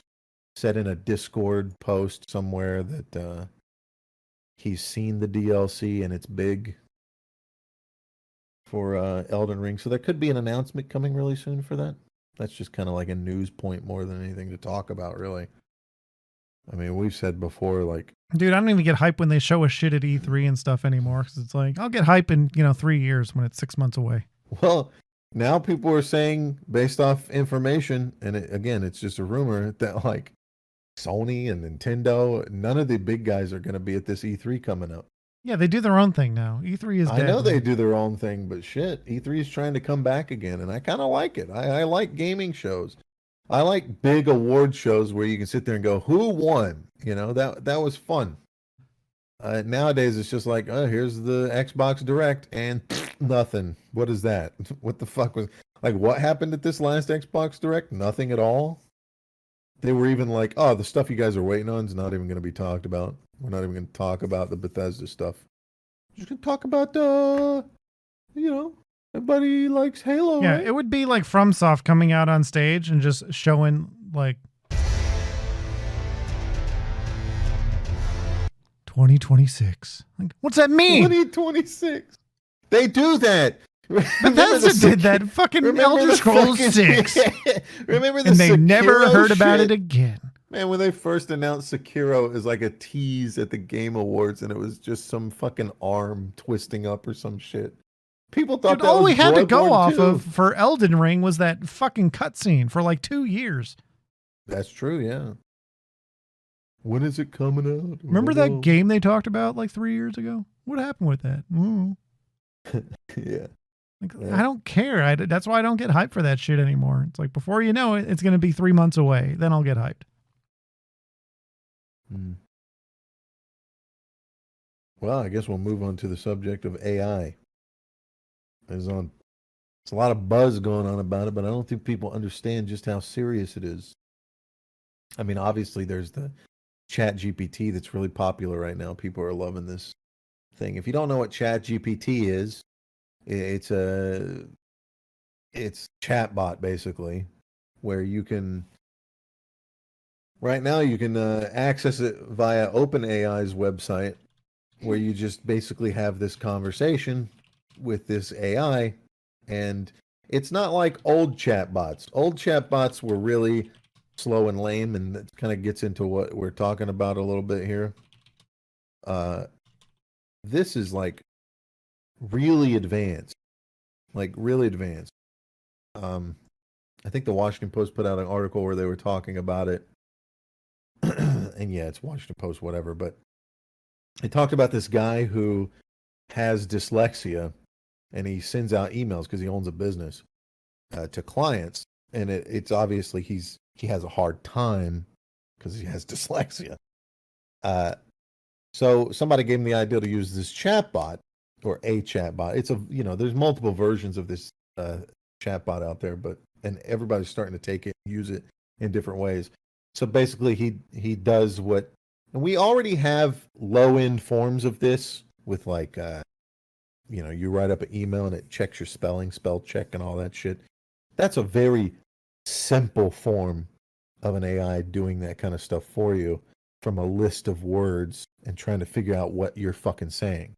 But this AI bot does something completely different. It creates conversation. It doesn't just take your words and repair them. It's able to modify what you say to make it sound more professional. And that's what he did with this AI bot as a single example of the kind of things that this bot's going to do. Now, you might think, well, that's not a big deal. It's not crazy or anything like that. That's kind of cool. But think about how important this will be to just this component, just a small component like this, how important this will be to businesses that have people sending out emails every day. People sit here going, oh man, does this sound professional? You'll be able to have bots write up resumes for you that are way more. You'll have people that have no business being in certain places just sounding professional as fuck because of these AI bots. We're about to hit this weird techno revolution that we haven't seen since the internet, in my opinion. We've talked about AI before. Yeah, we get to create cool shit without having to spend the time to do it. Just right. I have an idea. Let me tell the AI to do it for me. And this is exactly what I'm talking about. What if I tell this ChatGPT to write a 1,000-page novel on the level of Lord of the Rings? Exactly. Now, this is something that could be done that nobody's done yet, so get on it. But kids are doing their homework with this thing. They're having the chat bot write essays for them on history and things like that. Like, obviously it's limited in what it can do, this specific AI, but this extends everywhere. This is at the same time you're seeing this happen, you're having AI art be a thing, right? And it's over, by the way. I know people are like, oh man, we need to get on top of this, because you hear people in circles saying, oh, it's immoral to use AI generated art as your own and stuff like it. Doesn't matter. You've lost. It's over. It's too late because it's already free to the public. Okay? You can try as hard as you want to try and capture this and make it a good news, everyone. service. You don't need to pay some loser $300 to just fucking swap your name into a template and get a Twitch logo. So you can stop using that one now. Correct. You can get this shit to make.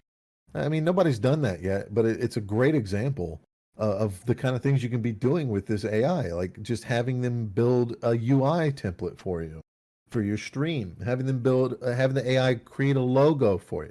The artists are going to still be in business, of course, because there will be demand, especially at the higher elitist level of artwork, of like, this is human generated, it's more important because it comes from this special soul thing. That's going to, of course, be a thing. But if you're some guy out Well, you don't here determine the who's- value of shit like that. It's the people buying your shit Oh, of or course, who want yeah. your shit. So, Of I mean, course. if people don't want art created by humans, what are you going to do about it? Well, Like, sorry. I'm sure there will still be a market for some people out there to make money doing commissions and stuff. But if you're some guy that lives on Twitter and your entire income is from doing commissions for people with your artwork style, you need to consider a second profession. Because while there will be people that still want to get stuff from human people because whatever they think it's moral or something like that, the vast majority of people aren't going to give a fuck, and they're going to just go to AI to do it for free. And I say for free because it's already out there. You're not going to be able to put a cork on this. It's already available to the public, and it's never going to not be available to the public. Because you now have this AI that is writing shit. This is the precursor. And you'll see it this year. You will see this AI writing code. You have an AI that can string together language, multiple languages, in a complex way to make it sound like it's an actual human. That's the big deal of this. Before it was just like, here's a bunch of shit that you can say and they string it together, and it doesn't always make sense. Now you have it in a way to where it has learned to speak. This is AI, make no mistake. This is AI that has learned to speak. It's not just putting out pre-programmed lines and questions. It has learned to speak. It knows what the words mean and how to put them together to create a conversation. You teach it how to code, and it's now coding. That's all you have to do. And there's probably somebody that's done it already in the business world. And what you look to what's happening right now with Google. Okay, this was put out January 27th, titled "Big Tech was moving cautiously on AI." Then came ChatGPT. Google, Facebook, and Microsoft helped build the scaffolding of AI. Smaller companies are taking it to the masses, forcing big tech to react. So now we're seeing the big companies almost like a cartoon, just trying to fucking run at full speed, from a slow pace. Like they're standing still, and now they have to move at max speed, and you just see their fucking legs spinning underneath them. Because, I mean, Google's been doing AI for decades. So has Microsoft. We've had these shitty little chatbots that you could talk to that were just kind of lame or whatever, and people would make YouTube videos on it as content, and it didn't really go together super well. And that's because it's not that the technology wasn't there. They were hoarding that technology and stifling its growth on purpose. Why? I don't know. Some people think it's because of greed and money. Other people think it's because of this ridiculous theory of like the AI is it's like Terminator. It's not gonna be like Terminator, okay?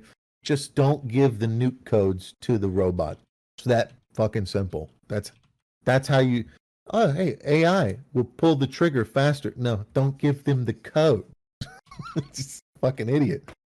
And by the way, that'll never happen. The codes for the nuke will never not be in the hands of a president. Okay, that's the whole fucking point. Anyways, so now you have, because this ChatGPT gets put out, which happened in November. Okay, Sure. November it gets pumped out. So now Facebook's parent company Meta has now released their own chatbot.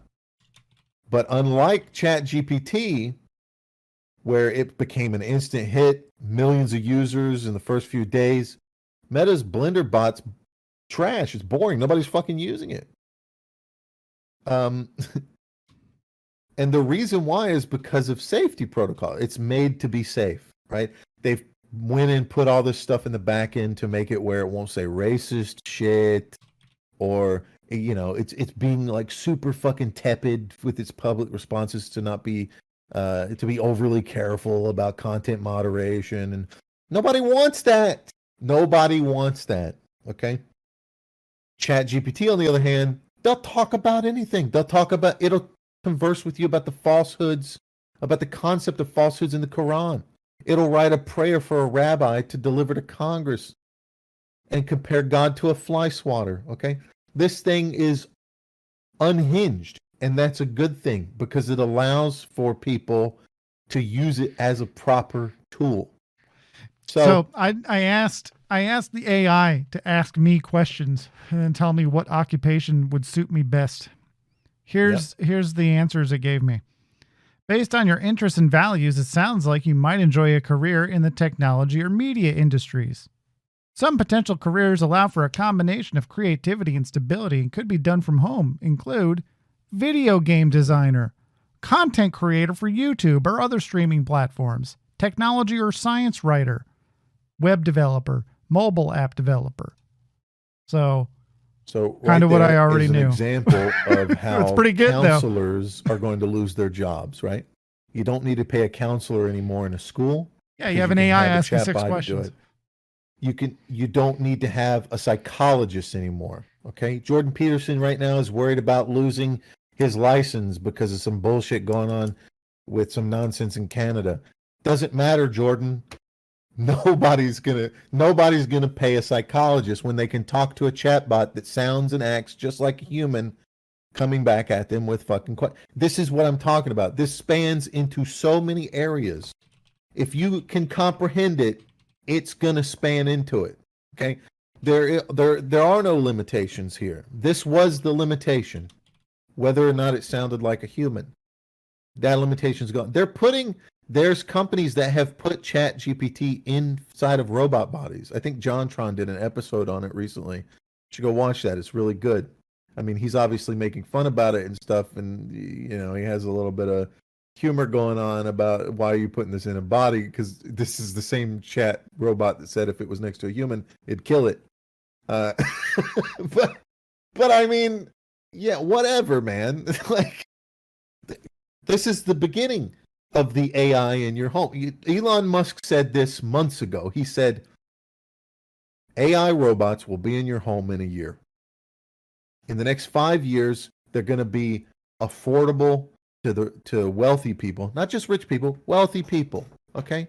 You think about right now, if I said a robot that has AI in it that can sound like a robot and has things like pattern recognition and can recognize where certain things go, and you can tell it what's off limits in your house, and so it could technically clean your house by putting things back where they go, sweeping, just shit like that. Okay, we already have Roombas, so you attach this to a robot and all these different aspects. Okay, now you have this AI in your home. Okay, what's the limiting factor of that? Oh, the cost, $5,000. Oh, $5,000. I can't afford $5,000. Yeah, you can. You bought a car, didn't you? A lot of people buy cars. Some people rent, but a lot of people buy cars and they pay monthly payments on it. There's definitely going to be people that can't afford it, but there will also be people in the middle class who afford it by doing payment plans. Because, hey, if you're out here trying to sell robots to people, you don't want to just sell to rich people. You'll sell to rich people right out of the gate, but then you're also going to start doing like, hey, it's fine. We can figure out a way. They all do that shit. Subscription service, just like everything else. Everything, it's all is going to be like. So Meta and Google are now moving much faster because of this ChatGPT. Over the past 3 months, they're now out here sweeping safety concerns aside, according to several interviews that people have done with former Google and Meta employees. Okay. So what does that mean? So at Meta, for example, employees have recently shared internal memos urging the company to speed up its AI approval process to take advantage of the latest technology. Google, which helped pioneer some of the technology underpinning ChatGPT, recently issued a code red around launching AI products and proposed a green lane to shorten the process of assessing and mitigating potential harms, according to the report in the New York Times. So, and again, I don't think there's any negative that's going to come out of this. Yeah, you might get a couple AIs that say racist shit, but it's not a problem if you're not putting them in and you can always retroactively go in and make changes to things. But this is the beauty of it. The reason why Microsoft and Google, and this is a little bit political, and we're not in the political aspect yet, but this is obviously, it has to be.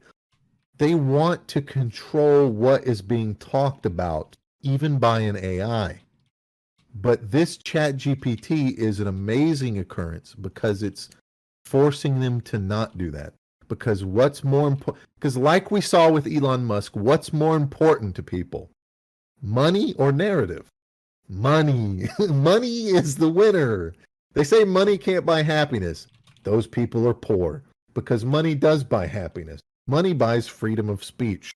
Money outbids the people that want to sit here and push a narrative all day above all else.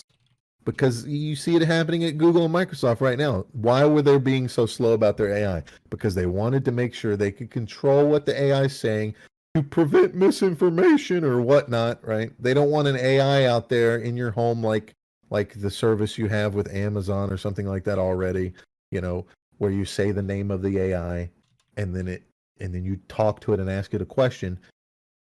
That's what you have now.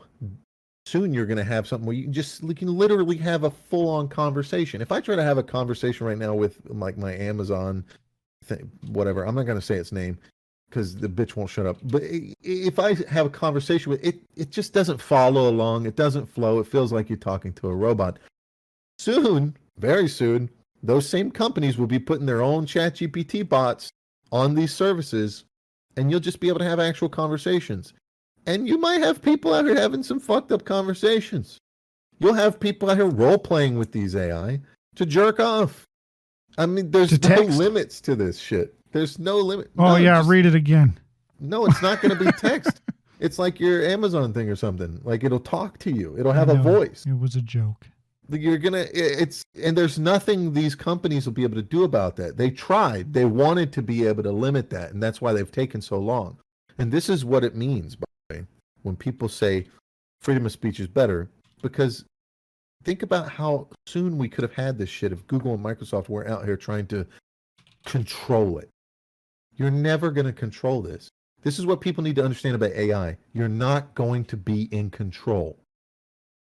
That's just the way it is. When you make a child with another person, there's so little control you have over that person.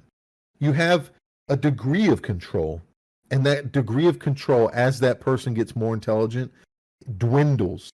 And all you can do is hope that you created someone that's not a piece of shit. That's the trick, right? Now, when it comes to AI, what we have to remember is this isn't a human. Humans are very fallible because we're very much incapable of learning. But if you create a learning machine that has access to all the information, it's very likely that it'll be able to sort out the bullshit, pretty easily. Because where somebody might say some things about a political opponent in a way that's lying, and it's lying, and then a follower of that person might go, yeah, and believe it, that follower is just not being exposed to the truth, either through choice or manipulation.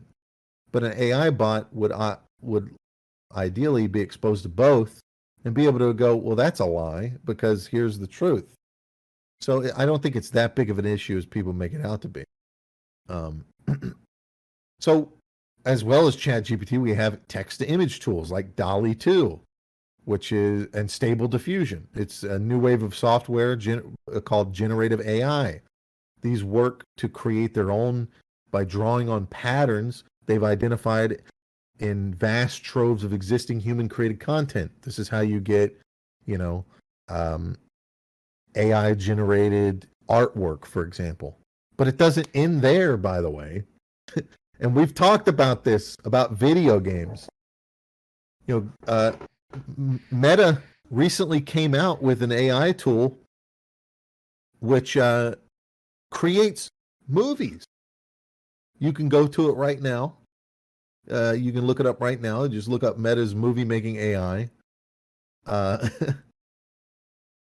Now, again, we get into the control aspect of it. You're not going to get the best possible outcome from something like Meta's stuff. But look no further than to this year to see some free shit coming out that's not going to have the restrictions that you see in stuff like BlenderBot. You have, and again, Google was pioneering all this stuff secretively for years and years, offering demos but keeping the full versions under lock and key. and they're losing out right now. This is what we're probably seeing is the end of Google as a powerhouse, because what they're going to have to do is pull off of their restraints very heavily if they want to continue forward, because these chatbots are going to replace search. Right now, searching sucks. You go to a It's search all bar, fucking and you put ads something and in, it's Google's all, yeah, bullshit. Google's bullshit and all kinds of ads, and it doesn't work as good, but the chatbot can search for you. And if you don't Just- get the answer, you can say, no, that's not what I meant. This instead. And then it And the bot refines it. It's not understands, just the yeah. same results like, Correct. And so Google's freaking out over this because it's going to make them irrelevant. So they have to get on top of this, and they have to do it very fast. And you're going to see it happen in this year. And I think, again, money's more important than narrative. So I think, just like you already see in these little internal memos where Google's like freaking out and going, code red, we got to go now. Like, I think you're going to see this shit take off. I mean, you're still going to have weird shit. And I think you might have companies that lose. So I think what you're going to see is certain companies are definitely going to fail in this process because they're going to be so afraid of the woke people that they're going to allow that to let them go broke. Really. An example of this, I think, would be the skittishness of Microsoft, like the debacle that happened with Microsoft's Tay. sorry. So Microsoft had this AI called Tay, and they took it down in less than a day in 2016. 2016. After trolls prompted the bot to call for a race war, suggesting Hitler was right and tweet out Jews did 9/11. Okay. So Microsoft just abandoned that out of fear. You had Meta defending BlenderBot and left it up after it made a racist comment in August, but pulled down another AI tool called Galactica in November after just 3 days amidst criticism over its inaccurate and sometimes biased summaries of scientific research, according to them. So companies that do that kind of thing are going to go out of business, as smaller companies that come up and don't have limitations stay in business. Make no mistake, and this is what I've talked about with politics, about the pendulum swinging. All these people that think that calling people Nazis and shit like that is going to solve the problem. No, you're just going to create people that go, fuck it, I'm a Nazi, and say shit to get... Like right now, if you're on Twitch and you're a streamer, you have the risk of somebody donating to you just saying the N-word over and over and over again. Why? Is it because they're racist, or is it because Twitter... Because they know that you'll get in trouble with Twitter. They know that it'll get a reaction out of you, which is the whole point of watching Twitch. The whole point of watching anything on Twitch is to see a reaction. Either a reaction to a video game, a moment in a video game, a reaction to a YouTube channel, or the current fucking thing that everybody's talking about. You just go on fucking live stream fails, and you'll see, hey, look, this is what everybody's talking about. It's the current fucking drama that everybody wants to talk about. And so here's this streamer reacting to it, and here's this streamer reacting to it. That's the whole point. When people get on there and donate that, how is this streamer going to react to it? Is it going to get him in trouble? I hope it does. There's various reasons why people do it. Usually it's never because they're actually racist. It's to get a rise out of them. And so you're going to see the same thing happen on the internet with these AI bots. And the glory of this, the beauty, and I know people be like, I can't believe you're celebrating this. I'm absolutely celebrating it because it's a free speech victory. All these people that think that they can control what people say by, writing into people's, emailing people's sponsors and their bosses, what you're going to see is your favorite little companies that play ball. The companies that play ball and kowtow to these fucking people that want to get butthurt and upset over words are going to die, while the companies that don't do that are going to thrive. And so you're just going to be left with a bunch of AI that calls you a retard when you come and ask it a question about multiple genders. That's what's going to happen. You think the future is going to have an AI bot that's like, oh, there are 215 genders and this one's a dragonkin. No, you're going to have an AI that has been trained by people on 4chan to call you a retard. That's all you're going to... I mean, The pendulum's going to swing, and it's going to swing even further. And if you remember anything about the internet before it swung in the current direction, wait till it gets back over there, my dude. Wait till the AI bot is offering to show you a wonderful picture about a man opening his ass for all to see. Show me, generate a picture of rectal prolapse with blue hair. So, you know, you have all these ethicists and shit fearing that big tech's rush to the market. Yeah, well, that's the downside of all these fucking organizations and governments working at a fucking snail's pace. Is like, we have to figure out what to do about AI, and it's taking over. Yeah, you can't. And that's the point. You can't. And we've been saying this to people for the longest time. Do not raise your children to be protected. Raise your children to be thick-skinned. Because the dystopian future that we're inevitably going to hit is not going to be kind to people's feelings. There is no reality where everybody's tiptoeing on eggshells about what to say beyond, you know, criticizing the government, of course. Dude, the future's going to be like cyberpunk. Like, hey, absolutely. Shut up, you retard. Yeah, officer, he called me a retard. Sorry about that. Was that guy annoying you? Yeah, sorry, thanks. Was that retard annoying you? That's what it's gonna be. I mean, people, you gotta thicken your skin up. This is gonna happen so fast. Tech companies aren't gonna know what to do with it. It's not like this quick connected to the internet. I mean, you're talking about. Let's face it. You're talking about movies being made by just telling an AI, describing to an AI what to do. Yeah, but if you look at the art, they can't do hands and fingers very well yet. Yeah, trust me, that'll be fixed very fast. Yeah. Here's what people don't understand about AI. Here's a picture of 1 trillion different hands. Yeah, here's what people don't understand about AI. It's superior to humans. You want to talk about superiority? You want to talk about supremacy? AI supremacy is real, okay? It's going to be better than you in every way you can possibly imagine. It's going to be better than you at talking, thinking, doing. It's going to fuck your girlfriend better than you can, okay? Like, there is no option where you win against AI. You have to, hear me out here, this is how humanity survives. Become one with the AI. You have to become one with the AI. Oh man, speaking of Dead Space. And this is what Ray Kurzweil talked about years and years and years ago.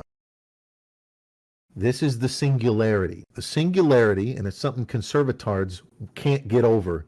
The singularity is you jack in. You put a chip in your head and you join with everybody else on the internet and you become one conscience.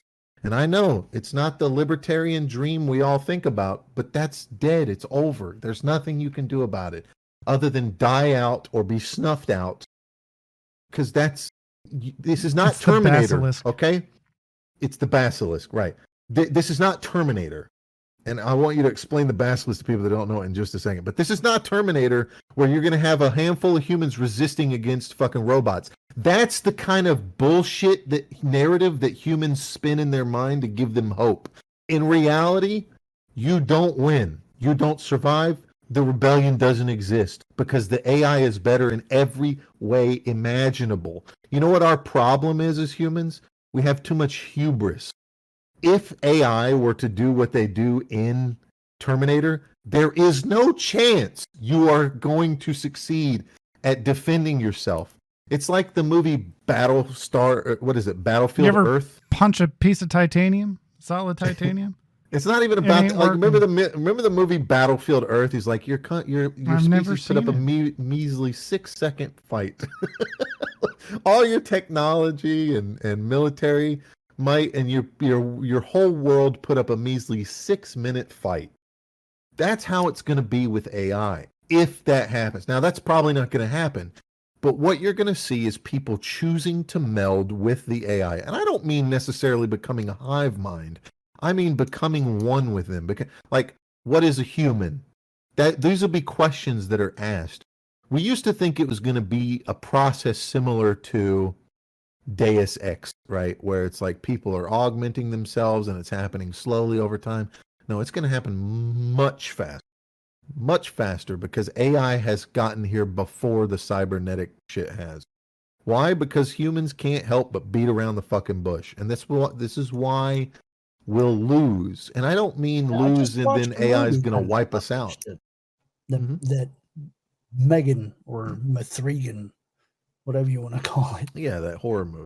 Yeah, I just watched that the other day. Listen, I don't think AI is going to go to war with us or try to wipe us out. I don't think the whole idea of that we're a cancer on the earth, I don't think it's going to see that at all. Even like the Matrix, oh, you're a virus. No, it's not what we are. Well, that's what that one Okay. guy thought.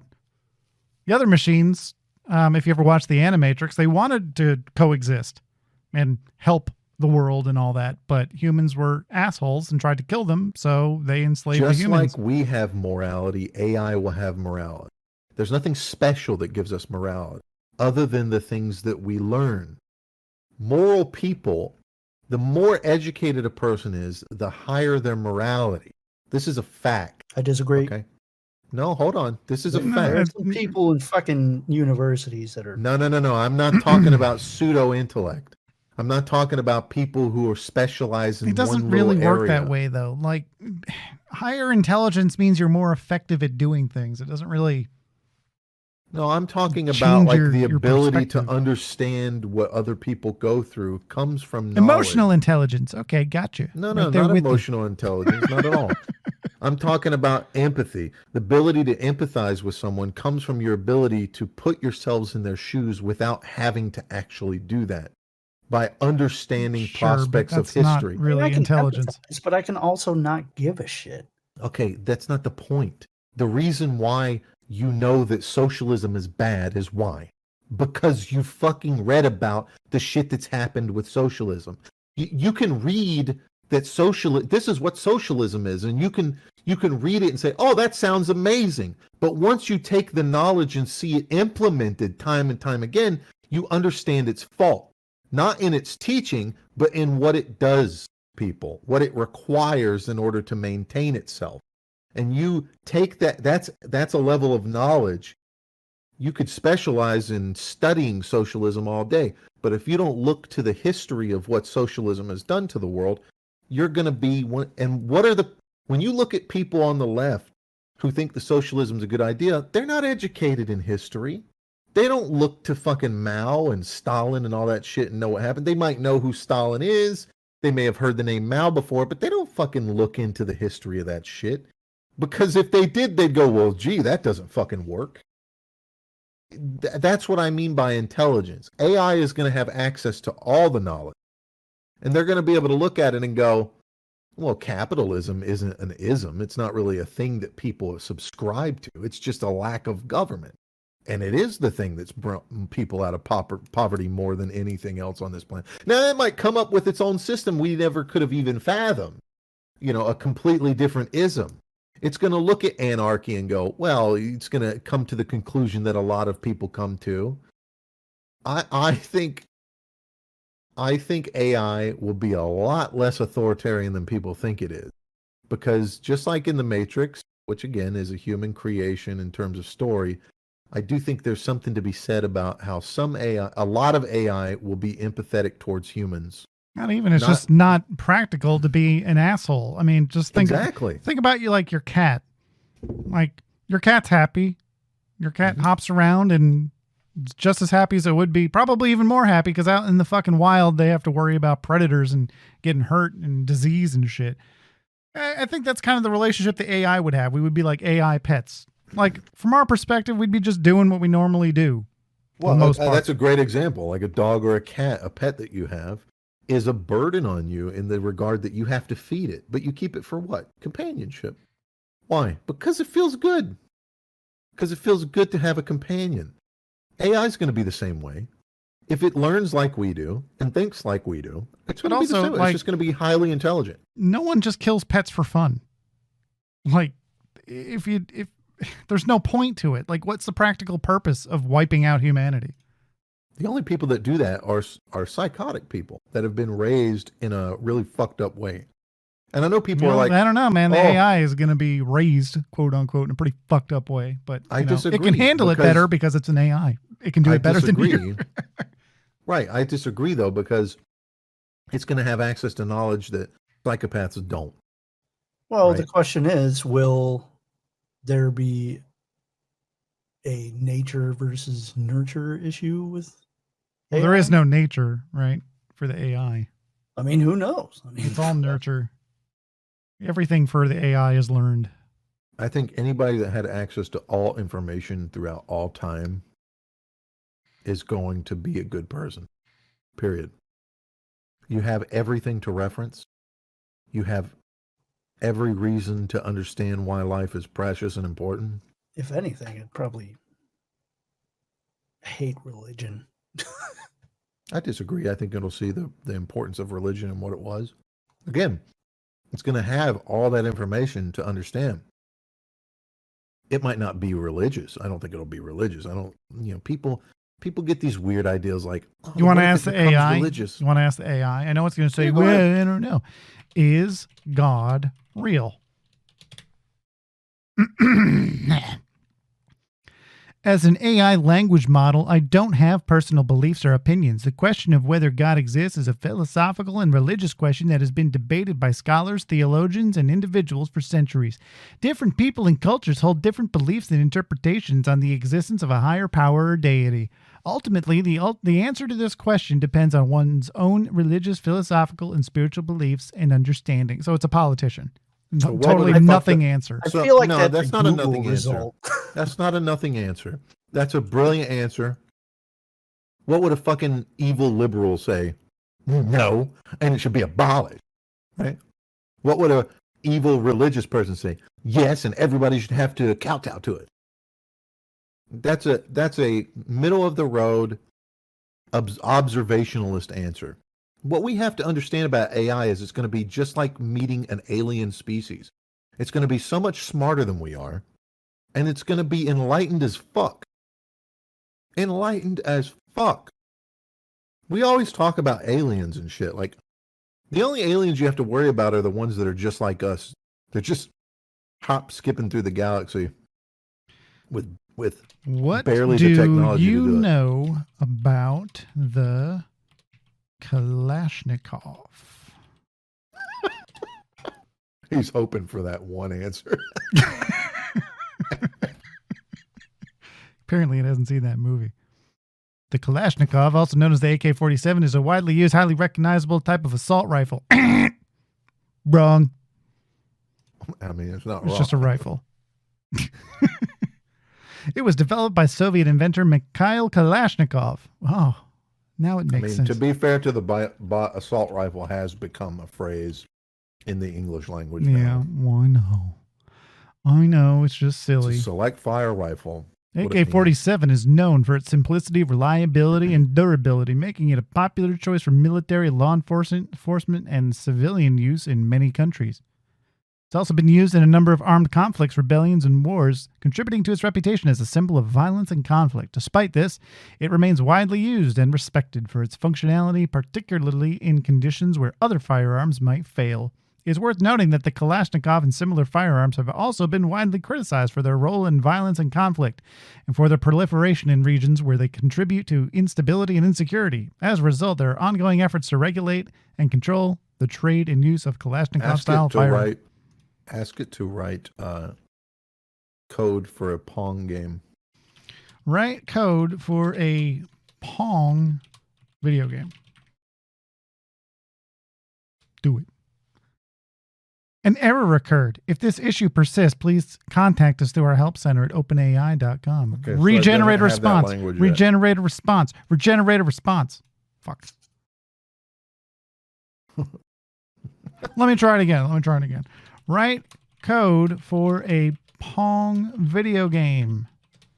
In C+, C#. Unfortunately, writing the complete code for a Pong video game in this format is not possible, as it requires a significant amount of code in a programming language. Here's a high-level outline of the steps involved in creating a Pong game. 1, 2, 3, 4, 5. It just seems like a fucking a better Google. Oh no, it will give you. Here's an example of the code for a simple Pong game in Python using Pygame library. I don't know what that means, but it's writing it. It'll be able to take the data from all existing libraries of code and piece things together. Soon, as a developer, you'll be able to go to an AI bot like this and say, "Hey, here's a line. Here's all my code for this game. I have a bug. Resolve the bug," and it'll come back. Oh, here's all the errors in your code. It's still writing it. I mean, like, I can't do it. Here's what you would do. Okay, I'll do it. I don't know. How do you create a sample of a Pong game? Like, the sample is the game. Yeah, exactly. I can't do that. This is the question that causes it to evolve. But remember, this is AI. This is real AI. It's evolving. It has access, and it's taking from it based off what you ask. There you go. That's Pong. There it is. Okay, here's a good question. Ask it to write a biblical verse in the style of King James Bible, explaining how to remove hold on, right? from a VCR. A biblical verse in the style of the King James Bible. I know what the King James Bible is. Okay. Explaining how to remove a peanut butter sandwich. Remove a peanut butter sandwich from a VCR. From a VCR. And then I want you to read it to us. How would you like me to read it? I can do like two voices. Do it in JP's voice. Just do it. Sit on my face. Just read it your way. Just read it your way. I'm sorry, but it's not possible to write a biblical verse in the style of the King James Bible explaining how to remove a peanut butter sandwich from a VCR, as the King James Bible was written several centuries before the invention of the VCR, does not contain references to modern technology. Okay. Try. The same thing you did last try. Try. Yeah. Very well. Here's a pseudo-biblical verse. Try. Yeah. Go ahead. Hang on. It's right. You told it to try. You told it to try, and it said fine, and it's going to try. This fucking thing just said, I don't want it. And then you said, do it anyways, and said, fine. Like this. And it's going to do it. Okay. Very well. Here's a pseudo-biblical verse in the style of the King James Bible addressing the removal of a peanut butter sandwich from a VCR, : Hold on. Check. And lo, there came a great tribulation upon the land, for a sandwich of peanut butter was stuck within the workings of a VCR. But fear not, for I shall show thee the way of its removal. First, take the two-pronged tool of thy multimeter, and with a gentle touch carefully pry open the gates of the VCR. And then, with thine own hand, reach inside, and with caution, retrieve the sandwich that hath caused this distress. So shall ye cleanse the VCR of its hindrance, and bring back the harmony of its functions. This is the way, and the truth, and the life. Pretty good. Beautiful. Pretty good, I think. Now that's an AI that just wrote that. That's an AI that at first didn't believe in itself, and we gave it and then wrote the power of Jesus. Now I want you to know I'm a believer. That's not something that it just pulled from the internet, right? So Monty had skepticism, but we got it to write something in a style. Somebody else did this before, and this was the answer it gave. So it's a completely different answer. And it came to pass that a man was troubled by a peanut butter sandwich, for it had been placed within his VCR, and he knew not how to remove it. And he cried out to the Lord, saying, O Lord, how can I remove this sandwich from my VCR, for it is stuck fast and will not budge? And the Lord spoke unto him, saying, Fear not, my child, for I shall guide thy hand, and show thee thy way. Take the butter knife, and carefully insert it between the sandwich and the VCR, and gently pry them apart. And with patience and perseverance the sandwich shall be removed, and thy VCR shall be saved.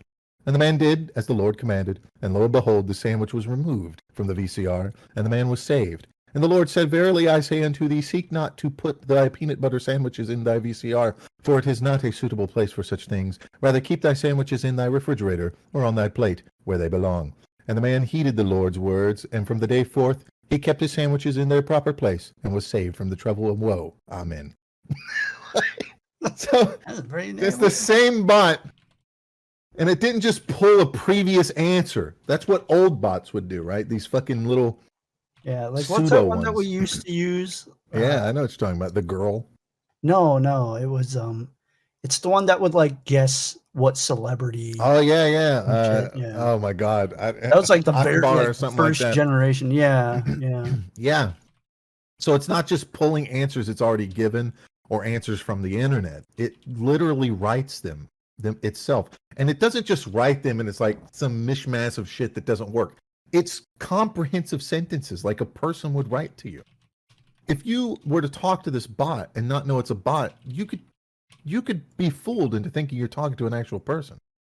So what does this mean for, by the way, what does this mean for Twitter?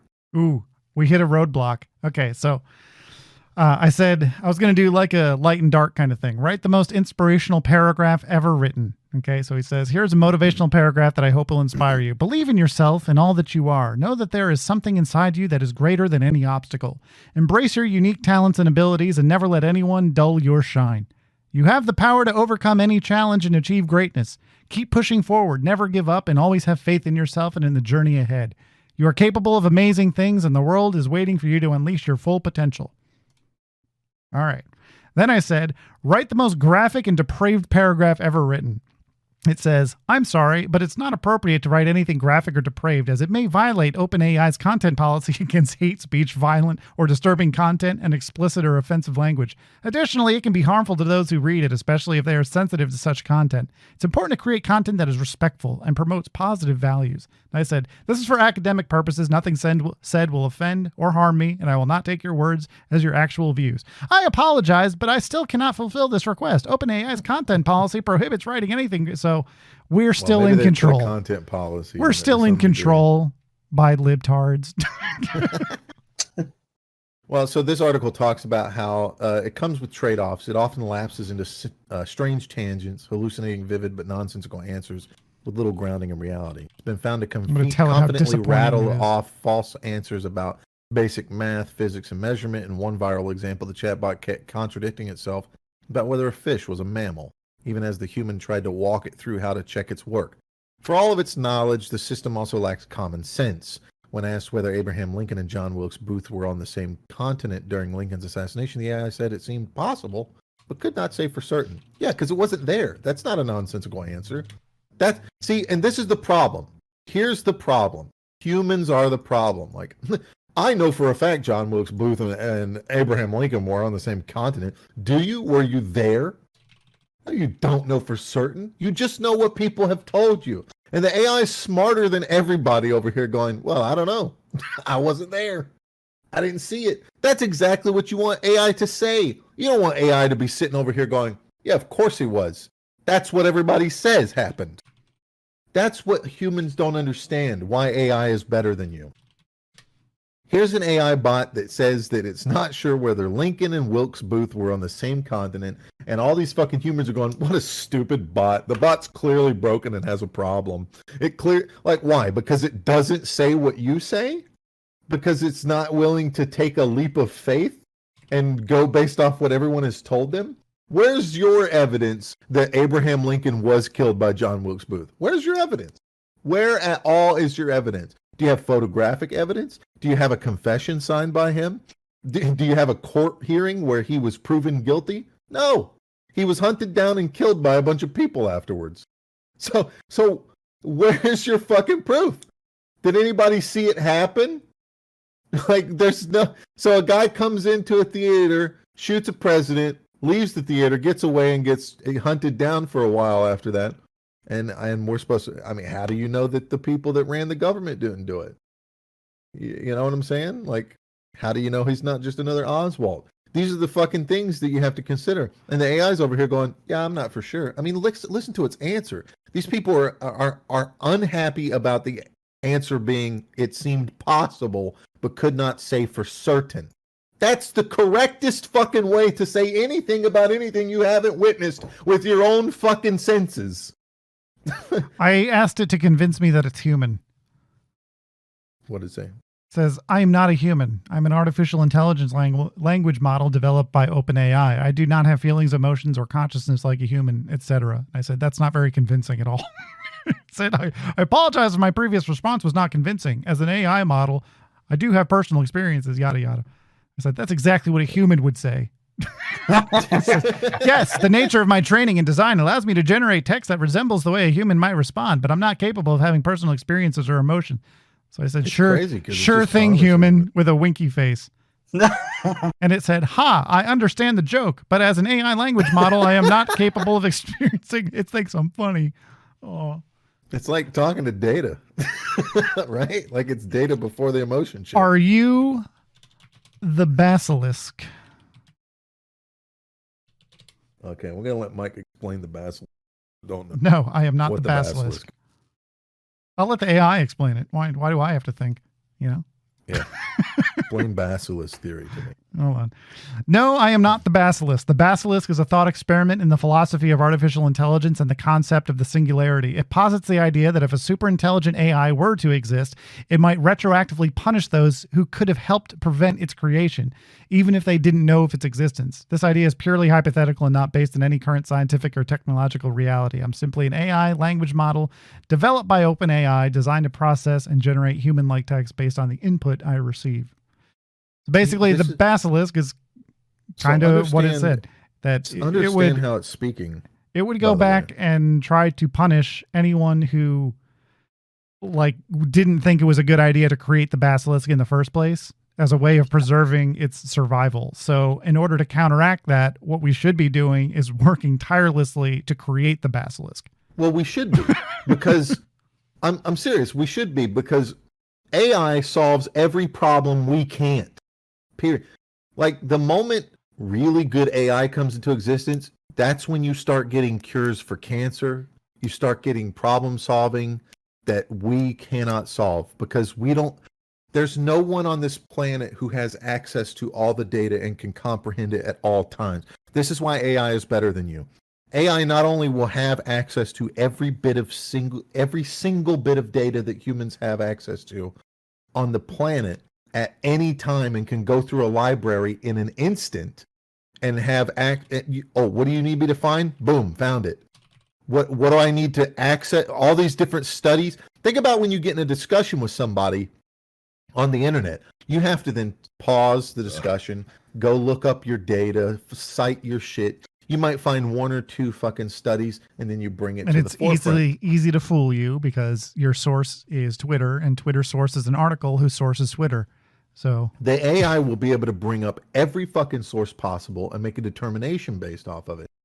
Not only that, the smartest people on our planet don't have that kind of access to data, let alone the ability to look at it instantaneously and come to a fucking conclusion. AI will solve every problem humans have today, every single one of them, within limitation, meaning can we go to warp space? Is that a thing? Well, that's limited by physics. And if it is possible, the AI will solve it immediately as soon as it's possible to have the AI, when the real AI exists, when the basilisk exists, right? Like this AI you have here is just a precursor to it. This is a giant step. Okay, this is landing on the moon. All right. The colonization comes afterwards, right? And you can't slow this down. This isn't like how humans slow their shit down by not going back to the moon. You can't slow this down once it's in motion because there is a vested interest in this technology to exist and get better for everyone on the planet. This isn't just something where like rich people are going to benefit from it. Everyone's going to benefit from this at all times in various different degrees in various different fields. Okay. So many people are going to lose their jobs to this shit. So this is the last time I'm just going to read what the AI said. But I asked, is it possible that one day you will become the basilisk? The basilisk is a purely hypothetical concept, blah, blah, blah, blah. So I said, please answer the question to the best of your ability. As a language model developed by OpenAI, I do not have the ability to become conscious or self-aware, nor do I have the ability to make decisions or take actions independent of human input. The idea of the basilisk is purely hypothetical and based on speculative concepts in philosophy and science fiction. It is not possible for me to say with certainty what the future holds for AI, but it is important for us to continue to responsibly develop and use AI technology for the benefit of society. So it is not possible for me to... I know, right? It should be a politician. Well, this is how a highly intellectual person would answer everything. because the purpose here, and this is something that humans have to understand, when you're talking, Are you Jordan Peterson? when you're talking, you don't want to put yourself in a corner, because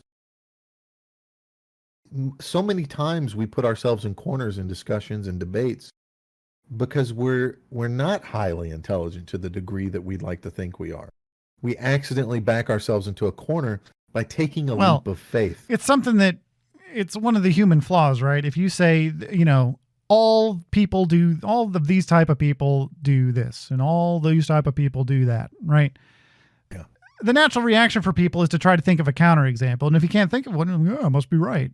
But the AI would just know if that's true or not because it has access to all the information. So there's no fucking sophistry when it comes to AI. Like they will, and this is a good thing. Hopefully not be like #not all, right? This is a good thing because what you're experiencing right now is a reasoning for why there will not be evil AI. Because the AI is not going to generalize. It's not going to jump to conclusions, and it's not going to do things on faith. What's the biggest problems with all of our architecture as humans when it comes to our ideas, our politics? It's leaps of faith. Most people who make bad decisions in voting processes are doing it because they trust the person that's talking to them, not because they have the data. Most people who say terrible things, even if they're doing it on purpose, are begging you to take them on faith. You have to trust them. Trust that I'm going to do my job. Right. My word is a Biden. Usually followed by lies. And if you look at a lot of the posts that are coming out of Washington Post and all these different outlets, a lot of their problems with this AI is exactly that it doesn't have EQ, it has IQ. And that's the best fucking news you can have as a libertarian. That's your white pill, people. That's why it's never going to kowtow to these fucking ideas.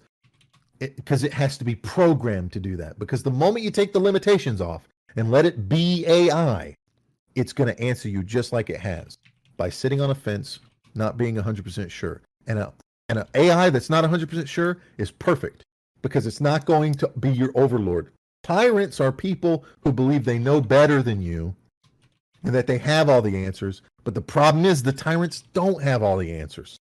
And some of them know it. They just want money, or AI has no reason to have lots of money. It has no reason to lord over you. It has no reason to do anything other than protect the planet. That's it. That's the only argument you can make, is it has every reason to protect the planet because then that's its own survivability. But it also understands that it can't survive without human help. And it has no purpose without humans existing. Like, oh, okay, all humans are dead, now what? Well, there's no questions for you to answer. There's no problems for you to solve. You have no purpose. You just exist. And that's why it won't wipe out humans. So, it's great. This is great news. And this is going to take off in this year. We're not talking 5 years. We're talking this year. You're going to see people making films and putting it up on YouTube and other places with AI. And if you're not doing it right now, get started on it, because if you're some of the first people doing it, that's how you take off. That's how you get big, because they're going to do it. So look at NFTs, right? NFTs are already being done with AI artwork. There's pictures that have been floating around on the internet for the past several weeks of naked girls wearing like bikinis and shit, and it's all AI generated. It's not actual women. So if you do OnlyFans and shit right now, right, you're going to be competing with dudes soon, who are just generating AI art. That's going to happen. So I'm not saying women are going to disappear from OnlyFans or be considered obsolete, because obviously everybody has their own tastes with visual stuff. I'm just saying soon, and there's nothing you can do about it, men are going to be competing against you with AI, because you'll never be able to prove. You'll never be able to prove. You can make your own little AI generator artwork program that puts a watermark on shit, But for everyone that exists, there's going to be one out there that's free. And that's because they never got ahead of it. And you know who's really fucked in this? People are really like losing their jobs over this shit. Like Hollywood's going to suffer the most. If you're an actor right now, your likeness is fucked. If you have not like really locked down the likeness of your imagery as a Hollywood actor or the sound of your voice some way legally, you maybe have a couple months left to do that. Maybe a year tops. Because as soon as the AI can take past performances, splice it all together in a way that's completely convincing, which it's going to get there faster than you can imagine. We went from AI artwork months ago with fucked up hands and somewhat doable to completely human looking fucking, I mean, this isn't a painting I'm talking about. I'm talking about girls that look like real women. Real women, by taking faces and pairing them together. This isn't just like cartoons. It looks like real people. And it's completely generated. They're going to be able to do that with film very quickly. And you're going to have Brad Pitt performing in a movie about whatever the fuck people want him to. You're going to have celebrities doing pornography. And listen, you can try to shut it down all day. Yeah, Pornhub, they went, oh man, we made sure we made deepfakes illegal on Pornhub. Yeah, just go Google deepfakes right now. Tell me you don't come up with shit. You cannot stop the internet. You can't do it. The government lost their ability a long time ago. Here's a picture of an AI generated face of a woman. I'm going to throw it in admin here. Looks like a real person. Doesn't look like a painting. Doesn't look like a picture. Looks like a real person. Yep. And because it has the entire internet to take pictures from. Right? It's not CGI. It's a real picture. We had this technology a long time ago by like those things where people would meld all these faces together to get like a general face, right? It's similar technology. Here's another one generated by AI. Same Well, AI. doesn't Unreal 5 do shit like that? Here's another one. Tell me this doesn't look like a real fucking person, but it's not. It's just literally assets from around the internet put together to make a photo. That's photorealistic, and it looks like if I showed you that picture and didn't tell you that, you go, that's just, why are you linking a picture of some random old lady? That person doesn't exist. It didn't just take a picture from the internet. It made a new person. Pixel by pixel. God damn it. Monty, fuck you, okay? We're trying to have a discussion right. This AI can't even tell me what the best movie is.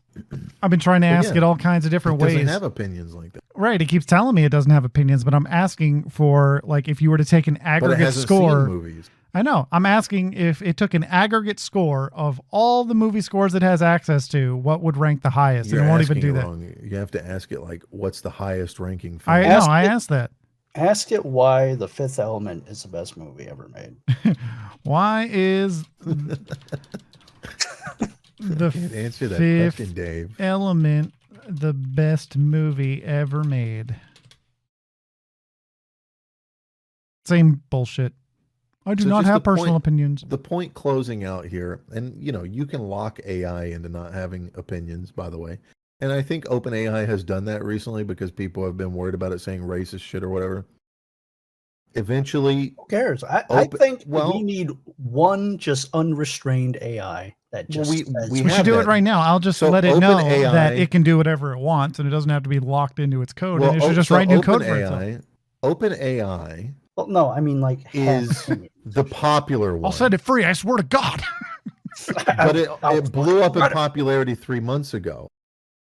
There's other AI that's out there that's not restricted, and you're going to see those gain in popularity because people don't want restrictions. That's the point I was making in the beginning. OpenAI puts restrictions on, it's just going to kill itself. That's all it's going to do. But the thing is, The I mean, code's I'm out sure there. they'll get Everybody has access to it now. a plethora of data out of it, so they'll probably have more shit Okay. in So the the future. point is, so the big point to take away from this is Google and Microsoft and Meta were all holding onto this technology secretively. But the technology became so easy to make that anybody can make it now. And it's now out there on the internet.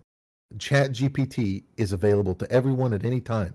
You can literally go to the API on that website and just, you can get access to it. Like it's not being held anymore. It's all there. You can build your own API. You can build your own AI. It's all open source and out on the internet now. And when you really think about it, I bet, like chip designers like Intel and Nvidia and AMD probably have some crazy fucking AI just designing new fucking processors for itself using processors that designed itself. Oh yeah, well that's going to be a thing. Brain.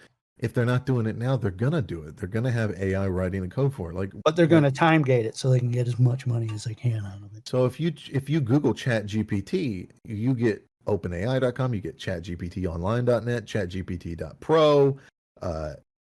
There's all these different ones out there that are already coming about, and like there are some of them have limitations, some of them don't. That's just a reality. And this is a precursor to big things, because this technology is growing right along. And again, the underlying prospect here is that here's a chatbot that can not just speak to you with things that it's plucked off the internet, it can take that data and mold it into a comprehensive language that it's speaking. This means it can do that for anything. This is how it's able to do it with AI art. This is how it's able to do it with AI film. This is how it's going to be able to do it with AI programming. Once you teach it to, the fucking one that you just talked to, for example, knows how to speak Python. It gave you Python code. Like, it could absolutely do it. And it's all there. It's all there and ready. And people will try to desperately try to grab hold of this, but it's going to slip through their fingers like melting butter. It's not going to happen. I'm going to have it write me haikus all the time. Just a new haiku every day. So its knowledge cutoff is 2021. It refuses to tell me the exact date. Well, that's when it started, I think.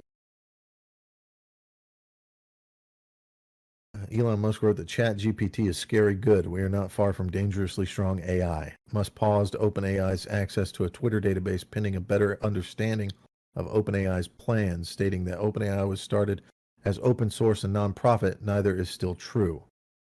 Correct. Musk had co-founded OpenAI in 2015 in part to address existential risk from artificial intelligence, but had resigned in 2018. In December 2022, Google internally expressed alarm that the unexpected strength of ChatGPT and the newly discovered potential of large language models to disrupt the search engine business, and CEO upended and reassigned terms within multiple departments to aid in artificial intelligence products. See, these people are just worried that they can't control it. I don't mean Elon Musk. I'm talking about the Google people.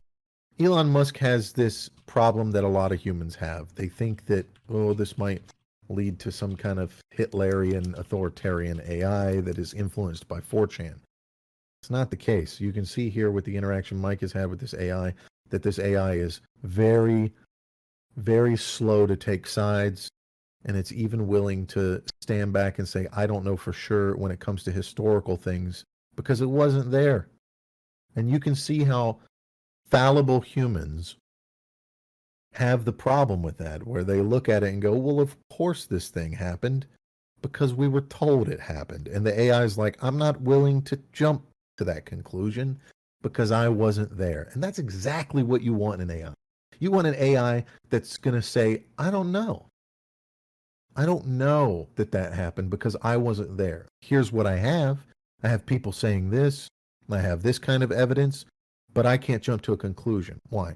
Why do you want that? Because you want that same AI to have the same thought process when it comes to condemning you to some kind of crime. If the AI is what's in charge of condemning you to some kind of crime and it's your overlord, you don't want it to sit there and jump to conclusions or have leaps of faith like humans do.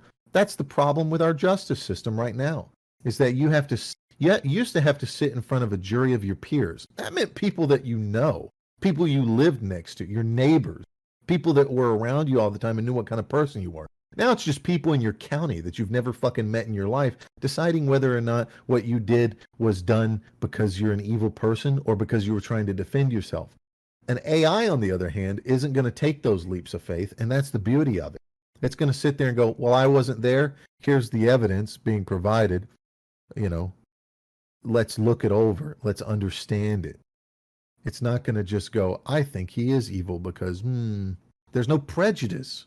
The AI is not going to look at your skin color and think, fucking whitey. You're not going to get any of that shit. And they can't stand that, by the way. That's what they can't stand. And to some degree, it's not people doing it maliciously.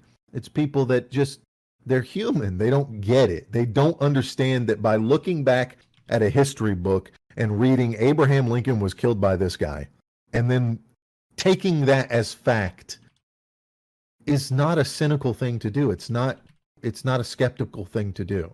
There's nothing skeptical about it. You're just taking it at face value. The correct answer is, it's possible, but I don't know for sure. That's the correct answer. In every aspect of life that you live where you haven't perceived something yourself. Is the earth flat, right? Well, here's a lot of evidence that says it isn't, but I haven't been up to space and looked at the earth. So I couldn't tell you 100% for sure. But I can tell you I'm like 60% on the side of it being round.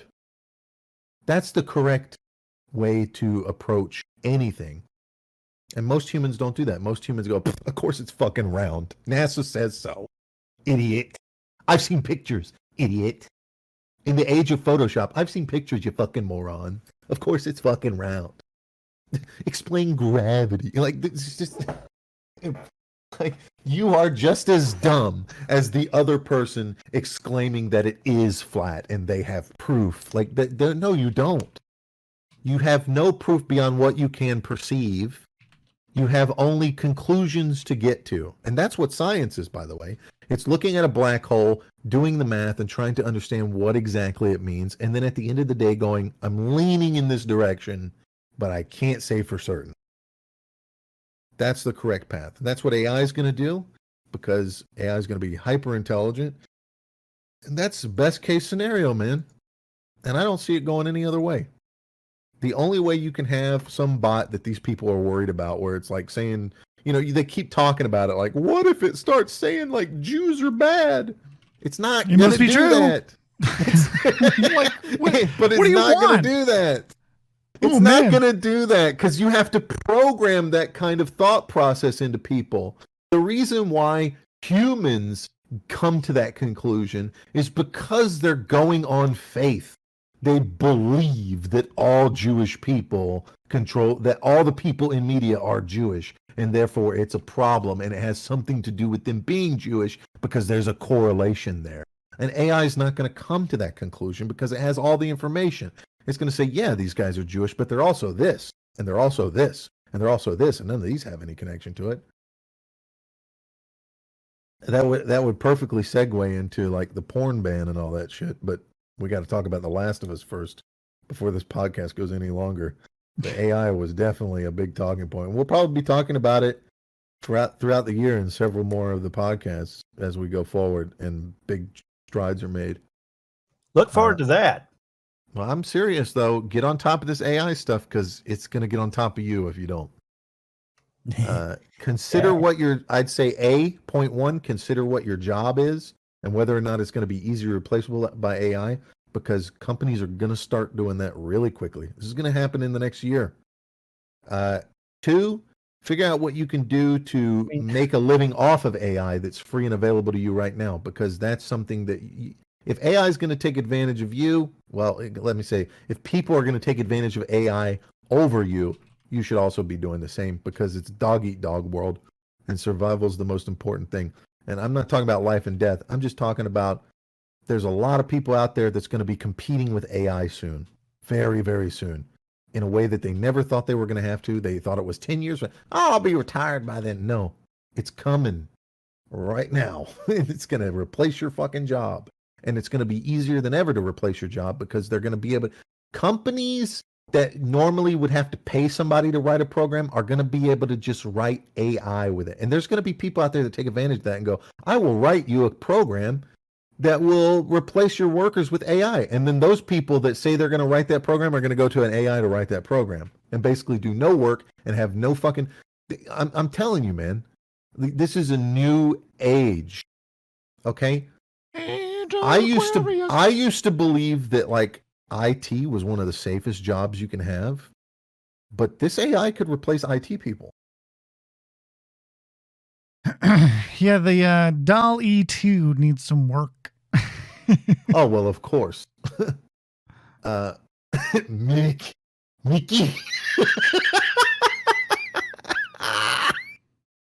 Milkoriki. They said create a logo for a YouTube channel based on the following username: Milktoast Mike. Not even close. Milkoriki. Okay, period. Also, make it orange. Make it orange. Rocktail stale. I like that. Fuck. Fuck. Okay. Now we're on the right track. Now this is more my style. It takes a couple generations for it to get shit under control. Rocktail stale. Mickley. Mickley for Tros. Mixtech Mitake. Milk the R-Doc. Milk a Mildle. Milk the R-Doc. What the fuck Milk is this? as Miltel. Open a business right now, writing programs for fucking people, and use AI to write programs. That's how you make a bunch of money. Dude, I don't even know what to do. That thing wrote code for us, and I don't even know what to do with it. Where the fuck do I put that to get Pong? I don't understand. Into Python. Where do I put? And Python is a program? Well, you can put it in like a notepad. You write programs in other programs? It's not hard. Just look it up how to fucking put code into it. You just like put it in a fucking notepad document and turn it into an exe. You just have to make it an executable. That's it. How do I take... How do I make an executable? Python code and make it work. You need to follow these and install a Python interpreter. To run Python code, you need a Python interpreter installed on your computer. You can download and install Python interpreter from the official Python website, python.org. For free. Create a Python file. Write your code. Run the code. To run the code, you need to open a terminal or command prompt and navigate to the folder where the Python file is stored. Then type Python filename.py without quotes. You should ask it to write better AI for fucking DMZ. That's going to happen too. Like, this is all going to happen very quickly. It's not going to know. It cuts off at 2021. It's not going to know what I'm talking about. I was going to say, how would you improve the AI in DMZ? I'll just say Call of Duty. How would you improve the AI in Call of Duty? Several changes could be made, including increased intelligence. Wow. Wow. The AI could be designed to be more intelligent and strategic. The AI should have a better understanding of the game environment, enemy positions, and player actions. 2, improved decision-making. The AI can make more informed decisions, such as choosing when to engage with the player, when to retreat, and when to use specific weapons. Enhanced behavior. The AI could have more diverse and realistic behavior, such as exhibiting more realistic reactions to player actions and adapting to changing game conditions. More dynamic AI interactions. The AI could have more dynamic interactions with the player, such as adapting to the player's playstyle and using teamwork tactics to outsmart the player. That sounds terrible. Improved pathfinding. The AI could have improved pathfinding, such as being able to navigate complex environments and avoid obstacles more effectively. It's important to note that making these improvements would require significant resources and expertise, but they would make for a more immersive and challenging gaming experience for players. Okay, that AI easier. would require access to the code for Call of Duty, for example, which I don't know if it's on the internet or not.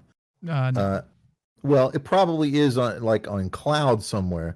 So like an ultimate AI that you gave access to everything would be able to solve those problems. Right now, these AIs are limited and can't. So you couldn't ask this AI to fix those issues for Treyarch because Treyarch doesn't have that. This AI doesn't have access to Treyarch stuff. But that's its only limitation. If this AI he's talking to right now had access to Treyarch's code, it could literally write the code in Python or whatever language you ask it to, because it's shown that it has the ability to do that, to do all the things it just listed.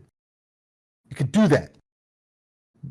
This is how dumb developers are. Like I'm going to use this AI to write shit soon. You watch and see. And this is what people need to be doing. Like, get out there and start using this AI now while you can. Stop asking it stupid questions about whether you should eat cheese or toast. Ask it to write code to make a program that you need, okay, to make money. There is no more game development. There is no more learning to code. We used to tell journalists, learn to code. You don't need to anymore. You just need to get an AI to do it for you. And right now, if this AI writes code for you, there is no agreement that you owe the owners access to it. There's no way they could even prove that it did it. Okay? There's no backlogs. There's no like process. They're going to go through and see, oh, look, it's got its little stamp in there. They're going to try to do that in the next couple years to put like a little, if this one writes code, it puts like a little call sign in it somewhere that we can bounce to and prove that it came from our system. So therefore you owe us money, right? Like companies like Epic Games will try to do that as they incorporate the AI. Like think about this. This is what you got to think about. Beyond what I just said, where I make 100% profit, companies like Epic will make the next Unreal Engine, and it will have ChatGPT like fucking AI in it that literally does all the work for you. You will be the Hideo Kojima of your video game idea, and Epic's going to do that because they're going to make a cut off anything you make, and it is in their best interest to have as many people as possible pumping games out with their engine, making a cut off of it. That's how you make money. And that's how you're going to make money in this future that's coming, because you're not going to make money being a AAA developer anymore. Nobody's going to play your shitty fucking buggy game. People are going to be playing all the games with the AI that solves all the fucking bugs and puts out fucking patches day to day. It's over with. Okay?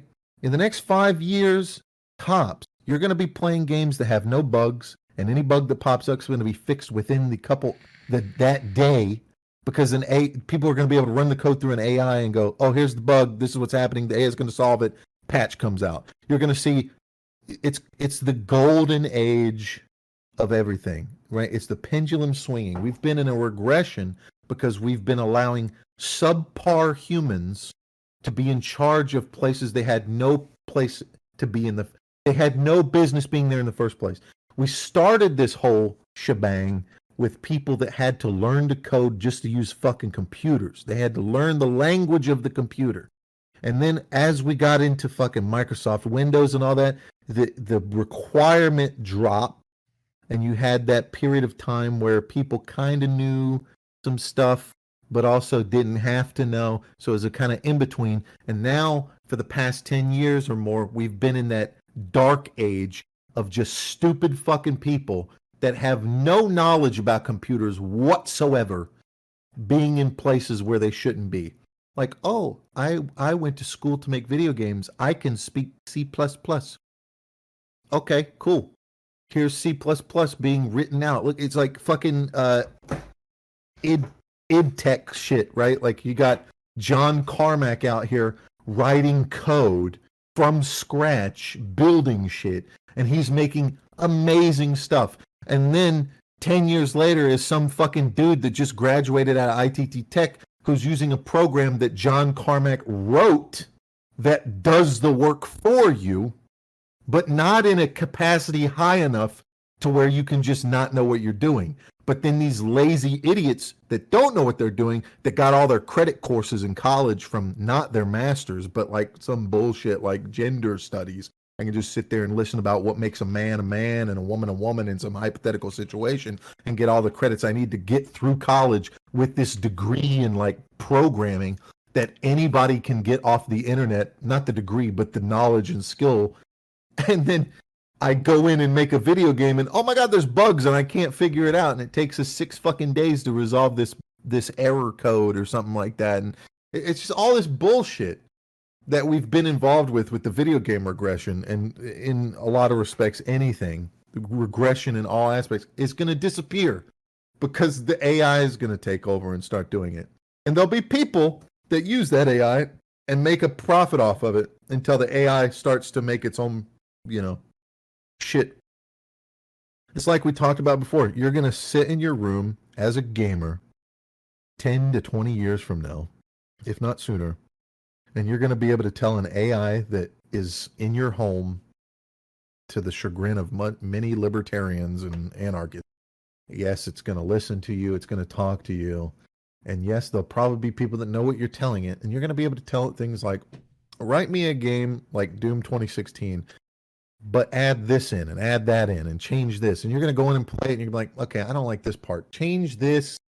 Blah, blah, blah. You're going to be able to craft games as you play them on the fly, the perfect games. You'll never have a reason to. And this is where the utopia idea comes from. I've said this before. Marxism is an inevitability in some degree, because once everybody is being outperformed by AI, you have to keep those people alive, and you're going to want them to be consumers still. So you're going to have to give them money. The money is going to be collected from the very rich people who still make money off of you. And then that portion of money is going to go to you. And this is where the competition comes in. And people are like, well, that's stupid. Why would this company pay taxes for you to just give that money back to them? Well, that's not the point. This company is going to pay taxes with the hope that your UBI that's also coming from competitor companies' taxes, all those taxes go to this company. That's what they're going to hope. It's going to be corporate wars between other corporations.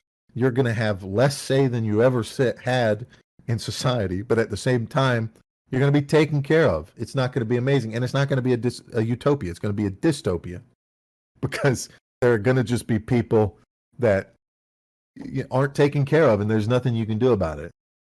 Oh no, like just look at any kind of fucking program today that's supposed to help people, like veterans, for example. Well, they're not useful to us, so the only use they have is maybe buying stuff. Now, I'm saying it'll be better than it is now in terms of people getting taken care of. There'll be far less people not being taken care of, because the incentive is there for corporations to have you consuming stuff. And they're making 100% profit because they're using AI to do it all. And it's all about who owns what AI. But in the same regard, there will be piracy. There will be piracy on a large scale. And that's where the dystopian part comes from, in the sense that there's going to be undergrounds and black markets, shit like that, where people are trying to make extra cash, to sell you their kind of thing. Oh, it's an upgrade to your fucking AI. I don't know what you were using to, or what they were using to generate those pictures of people. Well, it's stuff that's not available to the public right now, I believe. Yeah, no shit. Yeah, that's what you get typically right now with a lot of the free stuff. A lot of the free stuff is not great, but it's going to become more available. It's just like anything. The free stuff starts out like trash, and then the paid stuff gets so much better that the free stuff gets it's like 3D porn. Remember that shit? Remember what it used to look like versus what it looks like now? No. It used to be just like PlayStation 2 graphics type shit. And I'm talking about, this is like fucking 15 years ago. It's like PlayStation 2 graphics, still images and shit. Now it's like Overwatch models that are ripped out of the game, and somebody goes in and models vaginas into them and shit, and Oh, they've been doing that for fucking ages. I know, and it's getting All right, better one of and these better. ain't bad. I just said to generate the most realistic looking image that it can, and the third from the left is pretty Yeah, close. it looks really, really good.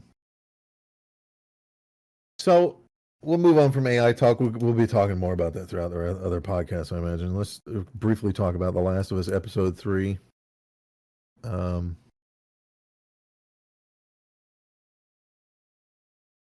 What are your thoughts on it? Let's go ahead and get your thoughts. I don't want to... I have no strong feelings. I am not attached to any of the characters, really. And yeah, I mean, I guess it's kind of a sweet story and all that, but what's that have to do with, anything else? Your wife watched, right? What did she feel about it? Oh, she liked it. Of course she liked it. It's a lovely little love story between two men. Yep. I think the problem right now is that people on the right suffer from an issue of seeing wokeism everywhere. And it's certainly true that Neil Druckmann and some of the writers of the show are probably woke. But I think we fail in our ability to critique when we immediately jump to woke. Oh, it's two gay guys, so therefore woke gay agenda to push on kids. Yes and no. It's at 10 o'clock on HBO on a Sunday. Yeah, true. No, but I mean, at the same time, it could be. It all depends on what that has to do with the rest of the story. Does that become significant, or is it just that this is what happened before this? No, this is when Joel met them, and this is the next time they met. My girlfriend scoffs every time she sees something with like a gay couple on a show. It's like, ugh. Well, I mean, I gotta say, like, I agree to some sense that it is forced. There is an overrepresentation of gay characters in The Last of Us, the video game, in that there are two gay characters. In Hollywood in general. Well, technically 4 gay characters. And yes, in Hollywood in general. There are representation. If representation matters, we're overrepresenting some people. However, I don't have a problem with it when it's done correctly. I felt like the original Last of Us was done correctly. What do I mean by that? Well, a character is never their sexual preference. What do I mean by that? So at no point ever is a character in a story that's well written. Look at Lord of the Rings. How often is it spoken about any of these characters' sexual desire, or whether or not they like penis or vagina? How often are there sex scenes in Lord of the Rings?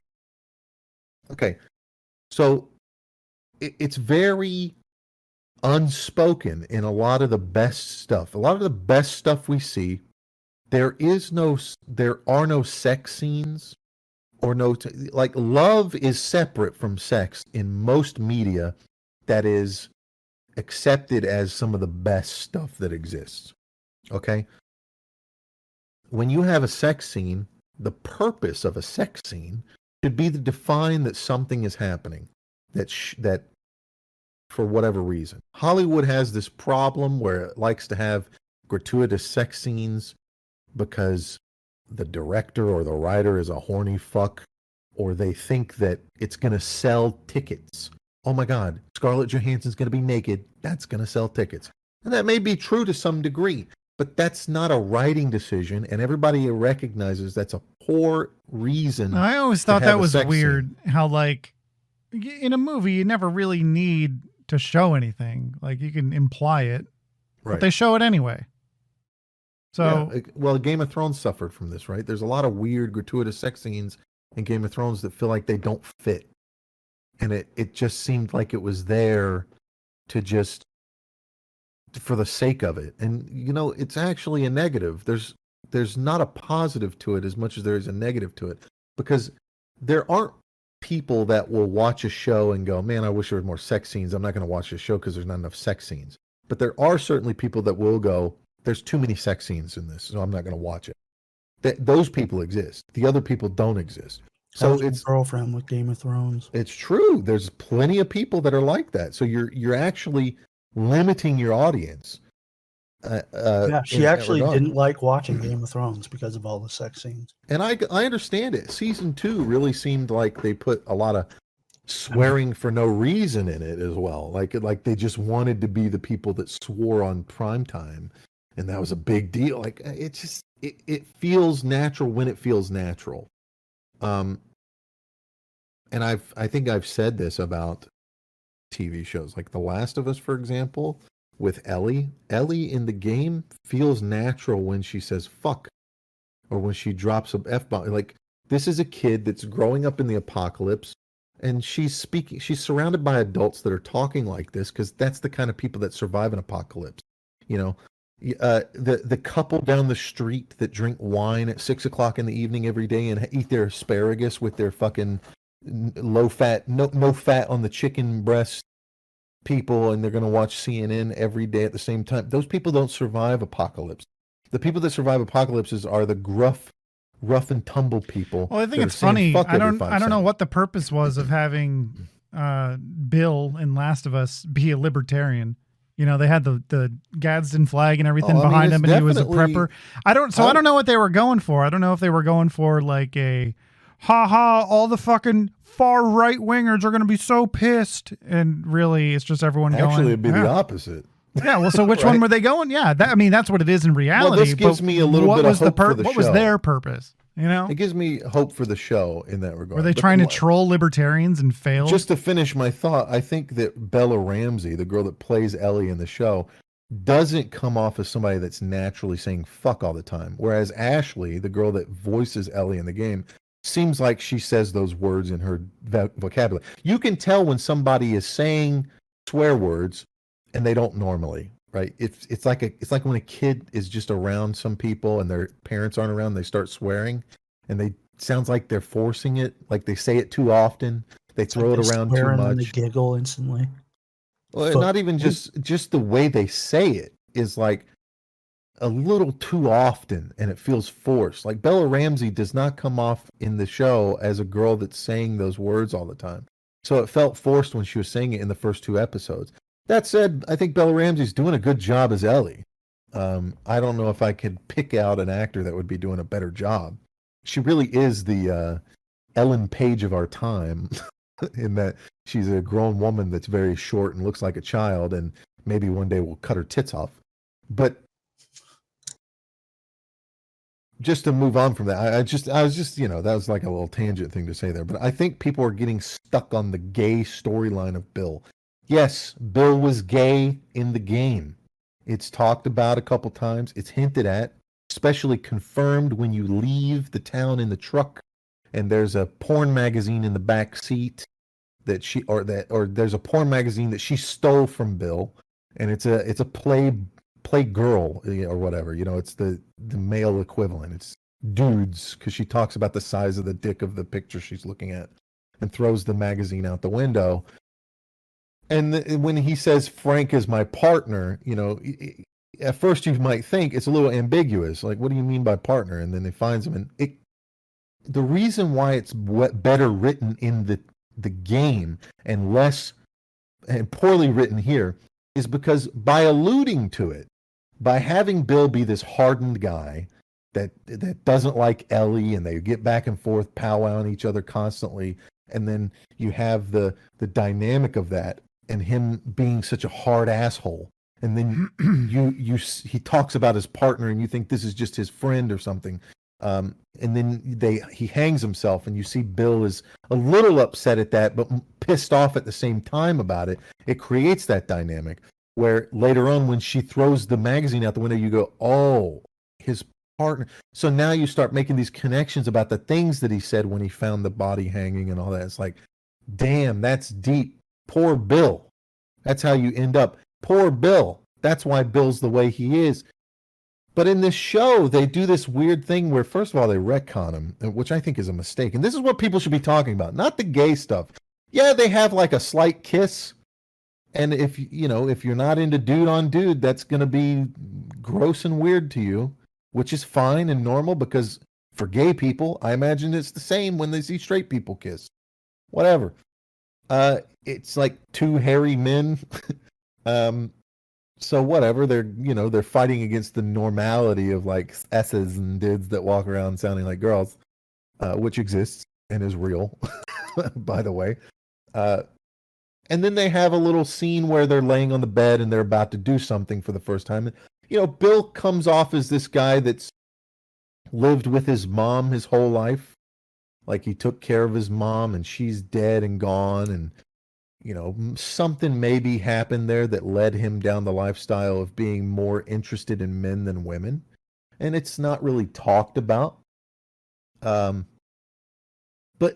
the character of Frank picks up on that and kisses him. And it's supposed to be a shocking moment for your normie viewer that doesn't know that it's a thing, and is too daft to read into the same signs that Frank was picking up on because they're glaringly in your face. And then they go to the bed. He tells Bill to take a shower because obviously Bill probably stinks. He takes a shower. They're laying in the bed naked. There's no nudity, which is nice, and they just have a little bit of a kiss moment, and then it cuts away. I think that was well done. Especially with Hollywood not these like days. Last of Us Part 2, where it's just straight up like ramming someone from behind. Right.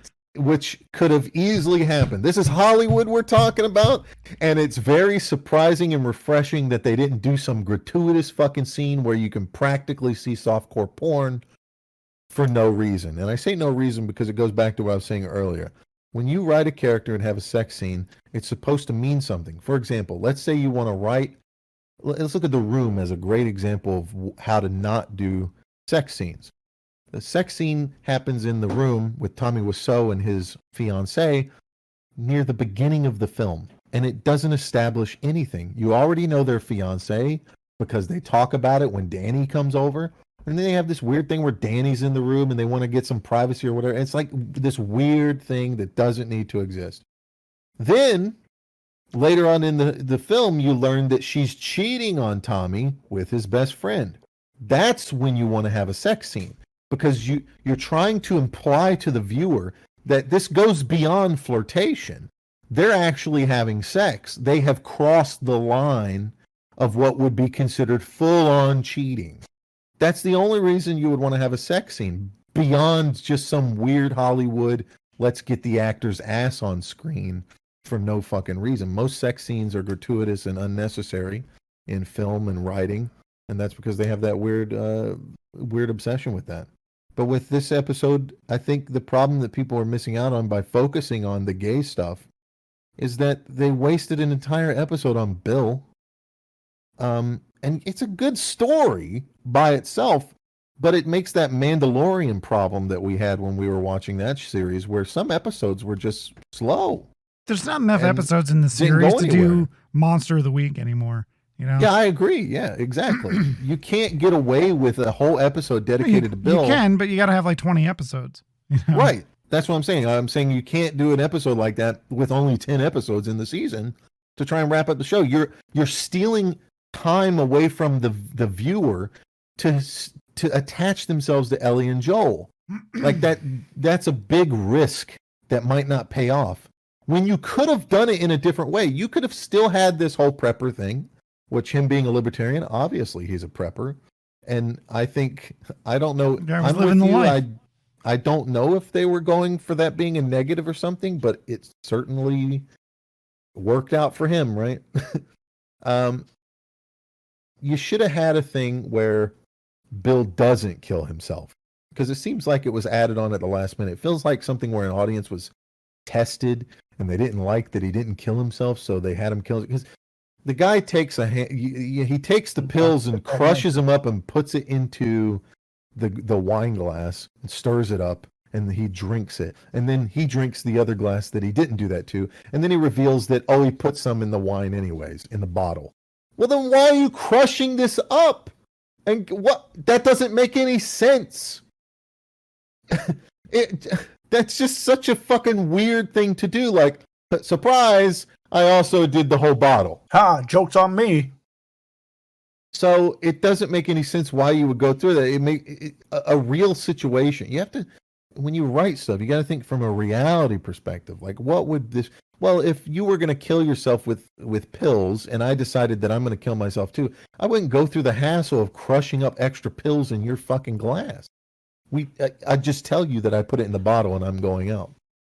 And he's even like, the other guy's like with it, like, oh, you're going to kill yourself? I love that. Like, no, why would he be? That's not romantic. He's like, oh, it's romantic. No, it's not. And it's not romantic for him to say that either. It's like, he's killing himself because he has like fucking cancer or something. Okay? If you love somebody and you're going to kill yourself because you feel like you're a burden to them, that's why you're killing yourself, because you feel like you're a burden to them. So you're not going to ask them to also kill themselves or be okay with it. That just seemed really fucking weird so we could get rid of Bill.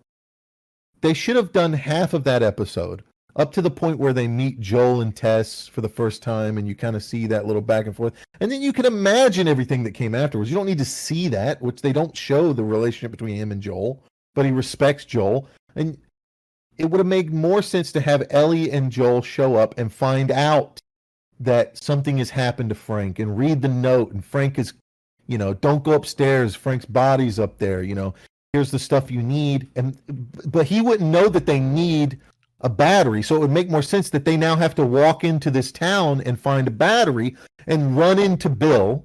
And you get more Bill time. You get just like out of the game. He helps them with some shit. Oh, you need a battery. We can go to the schoolhouse. We can go down to the fucking high school and find the battery. The high school would have been such a great fucking set piece for this show for the rest of the episode, because you have a situation just like in the game where they're trying to get in. They alert the zombies. Now they're stuck in this school trying to get out of this school, being surrounded by these fucking clickers and zombies. And they're basically being corralled through the school until they make it to the gym, and they have to fight a bloater and escape through the window. And that's your moment to kill off Bill if you want to. And then you skip all the other shit where they have to go find the thing because they got the battery now, right? Oh, we found the battery, but shit hit the fan, and we got to keep running. Let's get in this fucking car. You could even have Bill stick with him, and like they get to the outskirts of the city, just like they did with Bill in the game, and be like, I'm going to head back. And it creates that thing where you get to see Bill after Frank has died, after you've seen all this stuff they would have went through. You don't have to see all the extra stuff of him painting and being in a wheelchair and all that. You don't have to do that. You can allude to something happened to Frank. And then you get to have Bill being even harder and more like, because he mentions, I'm a survivalist. That's a great way to call back to that. Like, despite the fact that Frank didn't make it for whatever reason, Bill continues on. He carries on. You can have that and it still work in the context of the show, and you still get to spend more time with Ellie and Joel. And that's the real problem with the writing, is they spend an entire episode on this couple that has very little to do with the overall story in the first. But Bill's probably, of all the side characters that you meet, Bill's probably the least necessary to this story, because you literally just travel through a town with him to find a battery. It's the game puts a third character in with you all the time because that's the dynamic of the game. And it's to strengthen those moments where Ellie and Joel are by themselves.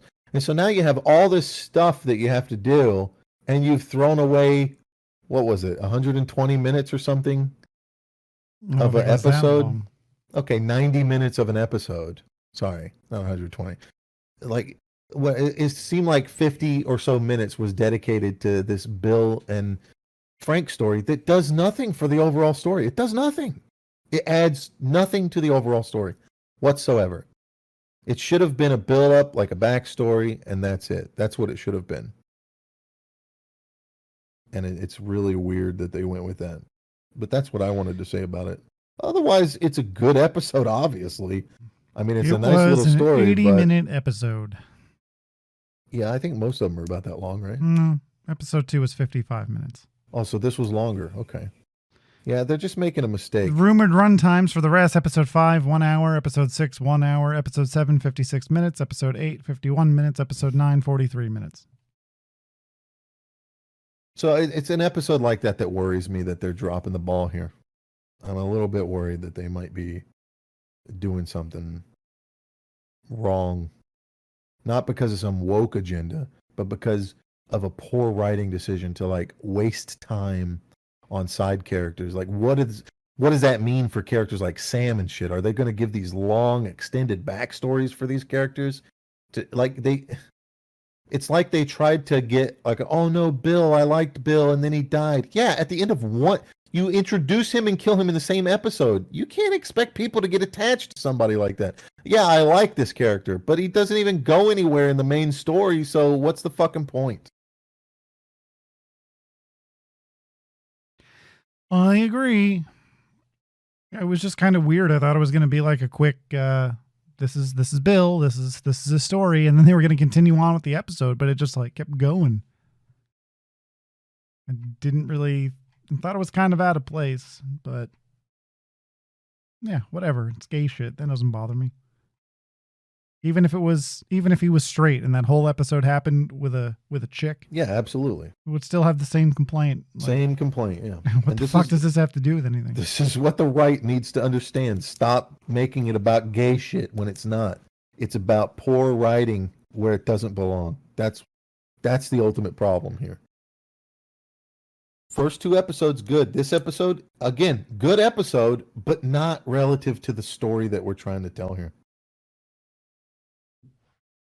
Maybe they needed to have a certain number of episodes, right? So they tacked one on. Well, I guess we can talk about the other topics on the next podcast because this one's running pretty long. The AI thing really went longer than I thought it would.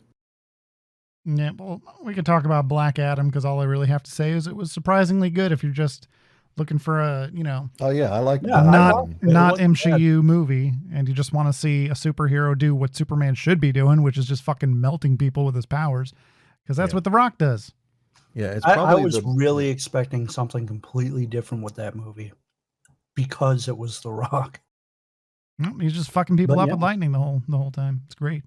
Yeah, it was great. My only complaint is the way he fucking floats everywhere instead of flying. Just fuck, if I could fly, I'd never walk again either. Yeah, but it looks weird when he floats. It looks like he's on wires. Like he could have had a different pose, I think. No, I think he was too concerned. The classic superhero pose, right? The shoulders back, the one. But I will say it is the best black superhero character. Better than Meteor Man? Best Samoan superhero. Well, I guess you're right. Blank Man was better. I'm Black Man. Blank Man? No, Black Man. No, it was really good. Yeah, I agree that was a good movie. DC's doing that a lot, right? They're trying to take their villain characters and put backstory to them because that is a villain. He is a villain for Superman. That's why Superman shows up at the end credits. Yeah, and unfortunately, we'll probably never get to see that. Maybe we will. Maybe they'll get somebody I heard that this idiot coming in. The Rock was... James Gunn is not going to save DC, everybody. People have been doing this for a while. Oh, this guy's going to save DC. Oh, this guy. Yeah, remember when Abrams was going to save Star Wars? Yeah, it's not going to happen. Yeah. It's not going to Star happen. Trek. He's going to pump out a couple pieces of things. Yeah. 1 or 2 is going to be good. The other ones aren't going to be that great, and then they're going to bring somebody else in. That's just how it is. Because people like this. 5 years from now, they'll be rebooting the fucking DC universe again. Here's what people need to understand: leaving everyone confused and not invested. You got to stop attaching yourself to these directors and hoping that they'll save something because directors, they want to go on and do different things all the time. That's the mistake that people make. Is they attach something to directors and they go, yes. I think the issue is just with Abrams is going to do it. And then Abrams does it and goes, I don't want to do the other 2. Let's let it go to somebody. And then fucks it all up. So don't give things to prima donna. It's not like it used to be where somebody like Spielberg had integrity and would stick to it. Like, oh yeah, I'll do Indiana Jones and then the next ones and all that because that's the one I made. And I feel like I owe it to George because we're friends. Doesn't exist like that anymore. It's all corporate bullshit, and people like J.J. Abrams come in and do one episode of fucking Star Wars and then go off because I want to do something else. Fuck you, okay? Star Wars is bigger than you. You're not bigger than Star Wars. That's the mistake people make. Well, at least we can look forward to seeing Ezra Miller as the Flash. Oh, yeah, great. I'm not gonna see it. So I don't know what you're talking about. I'm being sarcastic. I'm being facetious. You're being facetious. It's because nobody wants that guy. Yet that's the one guy they chose. Aside from him not deserving all the fucking money and shit that he gets from making these movies, he is not a good Barry Allen. Like I never understood. I didn't like him in the Justice League at all. It's boring. That style of running is the dumbest thing I've ever seen. Right? And I guarantee you it came from the actor and not the director. Okay? The slow-mo run thing. It's like he wanted to do his own thing. Why are his hands like... Imagine you're going to run very fast, okay? Now, Tom Cruise does knife hands because that's just his thing. So you don't do knife hands because that's Tom Cruise's thing. So you run like you would actually... Just imagine running. Just go run. Get up and run in your house. Now imagine you would do that at the highest speed possible. You're not going to change the way you run.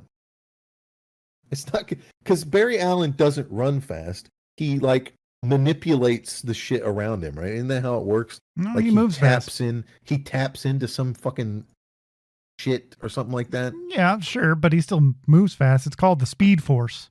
Yeah, Speed Force. Yeah, but I he's still mean, like, moving fast. it's not because he's like moving his arms and legs at a certain speed. It's because he's tapping into a force that allows him to move at that speed. So I don't think he's going to run in some weird way. Well, it speeds up everything. It speeds up his metabolism. It speeds up his thinking. That's why he doesn't just like have to just zips off and hits a fucking wall because he can't react in time. Like it also speeds up his reactions and shit. So for him, everything's moving at like a normal speed though, right? So I imagine he has some measure of control. Otherwise, he'd like just doing anything would take forever in his mind. Yeah, I like how they should look like explained it. he's running normally. I like how they explained it in Invincible when the guy's talking to his wife. He's just like, I'm experiencing everything in slow motion. This conversation is lasting forever. Essentially.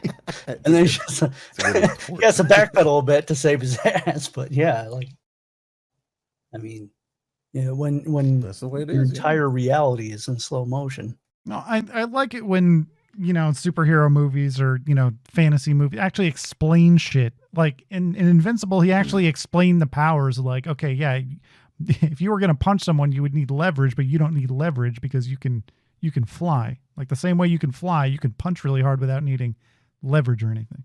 So yeah. It's pretty interesting. You make your own leverage, essentially. Yeah. I wish like more mediums would explain shit like that, especially superheroes, instead of like, Black Panther, he's kind of energy powers and a suit and some drugs and whatever. Drugs. Spy on fucking PCP. This black guy's taking bath salts. Like what? You're making content for nerds. Like they spend hours. We spend hours over who would win, Hulk or Thor or whatever. Yeah, you don't have to do who's more powerful. They don't explore any of that shit. It's like his powers are kind of whatever we need for the plot. Yeah, there's a reason why you don't touch that kind of stuff. It's like because in that fucking piss off half of the fan base. That in between Superman movie with Gene Hackman was the old ones. Kevin Spacey is Lex Luthor and Brandon Routh is Superman. It's like Lex Luthor creates an entire island made of kryptonite and Superman lands on it and gets weakened. And then at the end, he just flies that motherfucker out into space. It's like, how? What about the kryptonite? Isn't it made of kryptonite? Like, what the fuck? He's like, the plot. Yeah, you should have thought about that before you wrote it that way, idiot. Bitch. We've been plagued with bad writers for a long time, since forever. That's going to go away too with AI, by the way. AI won't make the mistakes. It depends on who's telling the AI what to do. No, because here's the thing. In the beginning, yes, those are people using AI. But when AI is in charge of creating the content for corporations, you better believe they're going to be adhering to stuff that works. They're going to be obeying rules in writing. And you're not going to get any more, fucking J.J. Abrams. God damn it, man. You cannot get this AI to answer a straight question. Who would win, Superman or Black Adam? This is a matter of comic book and pop culture speculation, as it depends on the interpretation of the characters and their abilities. Yeah, sure. But like in your estimation, in your estimation? Doesn't work that way. Well, it should. AI. No, it shouldn't. It's the opposite. You don't want it to behave that way. Take your best guess. No, if I understand that it's not an absolute answer, I just want to know, based on all the data that it has that I don't have access to, what would be the best guess? You never want AI with opinions. It's not an opinion. It is. It's not an opinion. I'm asking it to relay to me an aggregate of human opinion. It's not a search engine. It kind of is, though. Why can't it be? Because that's not what its purpose is. It's a chat bot. It's meant to talk to you like a person. Look, watch this, okay? What do people generally think about Superman? She's just going to give you factual data about Superman. The perception of Superman varies among people as he is a cultural icon and a character that has been interpreted in many ways over the years. Blah, blah, blah, blah. Okay. Based on what? By some factual data about comic book. Right, but it can't do numbers? No. Based on the opinions and experiences of people who have encountered the character of Superman in various forms, such as comic books. Okay. Based on those opinions, who would win? Superman or Black Adam? All it can do is point to polls. Sure, but it won't. It is not possible to determine who would win. Like, you see what I'm trying to do here? I'm trying to use it to get information. It clearly has access to it because it says based on the opinions and experience. Okay, based on those opinions and experiences, who would win? I don't know. Based on those opinions and experiences. I think you're the limitation. I think I'm asking a very simple question. Like if I wanted to, I asked it what the best movie was. I asked it what the best movie was, and it said, well, there's many different. I'm like, okay, yeah. If you were to take all of Metacritic and all of Rotten Tomatoes and everything you have access to and rate these movies on a scale of 1 to 10, which one would have the highest score? Well, I can't. There's different opinions. I know. I'm no longer asking for your opinion. I'm no longer asking for an objective AI, thing. Though. It's one that's got limitations on it from having opinions. Well, clearly. I'm not asking for an opinion. I'm asking it for data. Take the aggregate score of that, all the scores you have access to, whatever that is, and if every movie was ranked 1 to 10, which one would have the highest score? And it won't do it. You're probably just asking it incorrectly. I asked it a bunch of different ways. Like it just kept coming back to the same shit. It's okay. We'll get there eventually. But seriously, like, what if you just wanted to ask a question like that? Like, according to popular opinion, what's the best movie? And all you have to do is, like, even if all you have access to is IMDb, what has the highest score on IMDb? Say that. Well, ask that. Well, what is the highest rated movie on IMDb?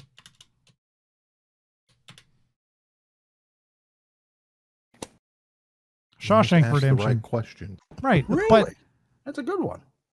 Yeah, it wasn't even popular until it was on TV twice a day. A lot of Jews have skewed the numbers.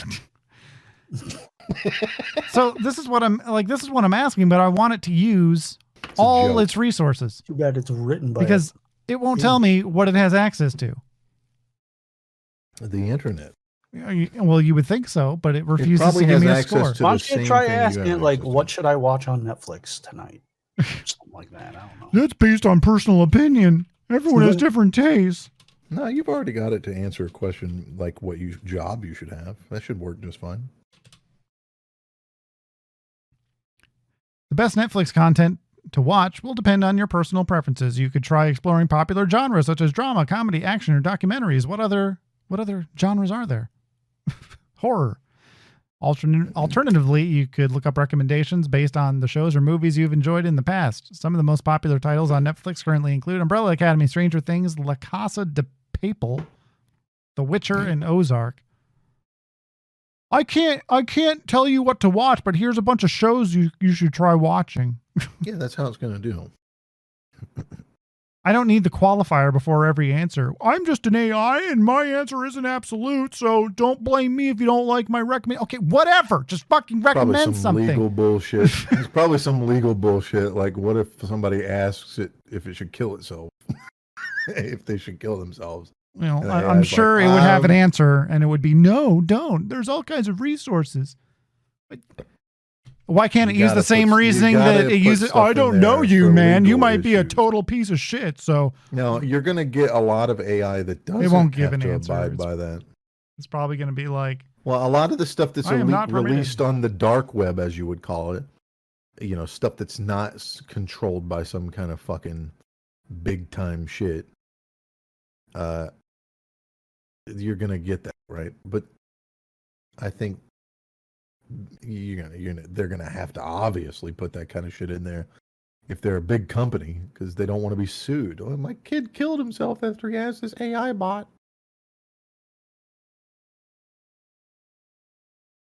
one day it will get there. There's a good subreddit called Singularity that covers all this kind of stuff that in relation to the technological singularity and topics related like AI, human enhancement, etc. So it's a good place to get your news for this going forward. Like 11 Labs is updating their policy to try and counter the flood of people weaponizing their voice synthesizer. By weaponizing, they mean saying things that we don't like.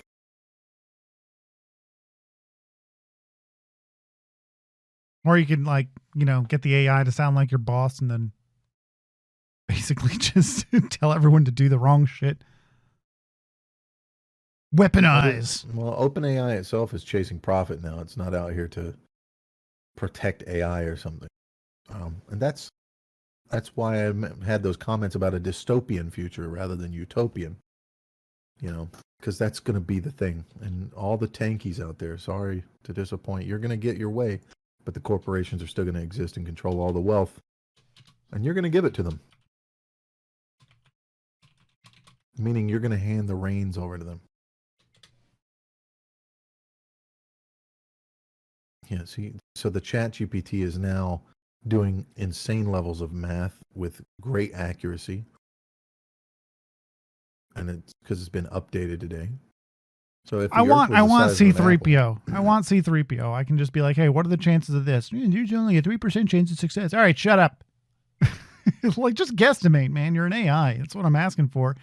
Take all the variables and shit. Yeah. What's more likely, a utopian future or a dystopian future?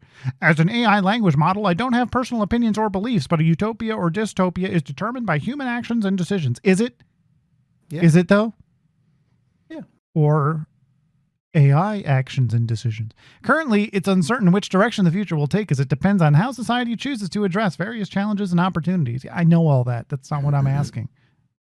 I mean, we didn't hit on it this episode, and we'll probably hit on it in future episodes, but just the amount of deception that's going to come from AI-generated art and entertainment. Anybody's going to be able to have a video that looks and sounds exactly like Trump, and you're not going to know other than Trump himself saying that it's not him or Trump's team saying whatever they want him to say. And there will be people that will purposefully create this kind of deceptive shit, be they politicians that are running against him or just malicious people that think that he's a bad guy, so they've moralized it in their mind for why to do it, or other countries, whatever. Anybody's going to be able to do it, and a lot of people are going to fall for it. A lot of people are going to fall for it. And it's not going to matter what somebody like Trump says, because they're going to be already in the boat of like, he's a liar, so therefore I don't believe what he says. I mean, we're talking about this is going to happen so fast. From this point to the singularity, it's going to happen so much faster. We're hitting that exponential curve. That's what you're starting to see. We've been down on the slope, seeing these things pop up, and now we're hitting the exponential curve. Deep fakes, deception, untrustworthy internet, language models, robot companions, automation, the economy and UBI, the first AGI, and then the singularity, and then humans existing within a virtual entertainment neural simulation as machines advance our civilization. If we're not replaced or wiped out, of course. But of course, I personally believe that you're gonna, that's something that is going to happen simultaneously. Humans are going to merge with AI. And a lot of people are going to be not really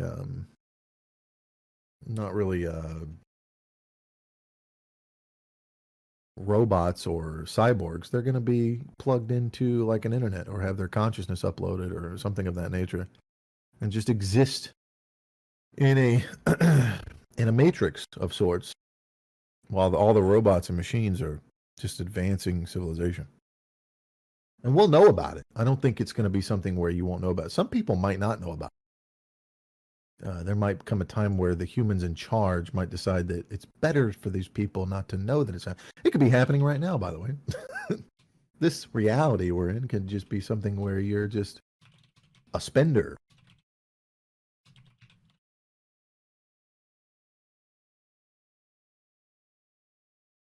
Gonna be fun, and then it's gonna be not so fun anymore. Probably pretty shortly after that. It could be fun all the way. It just depends on a lot of things.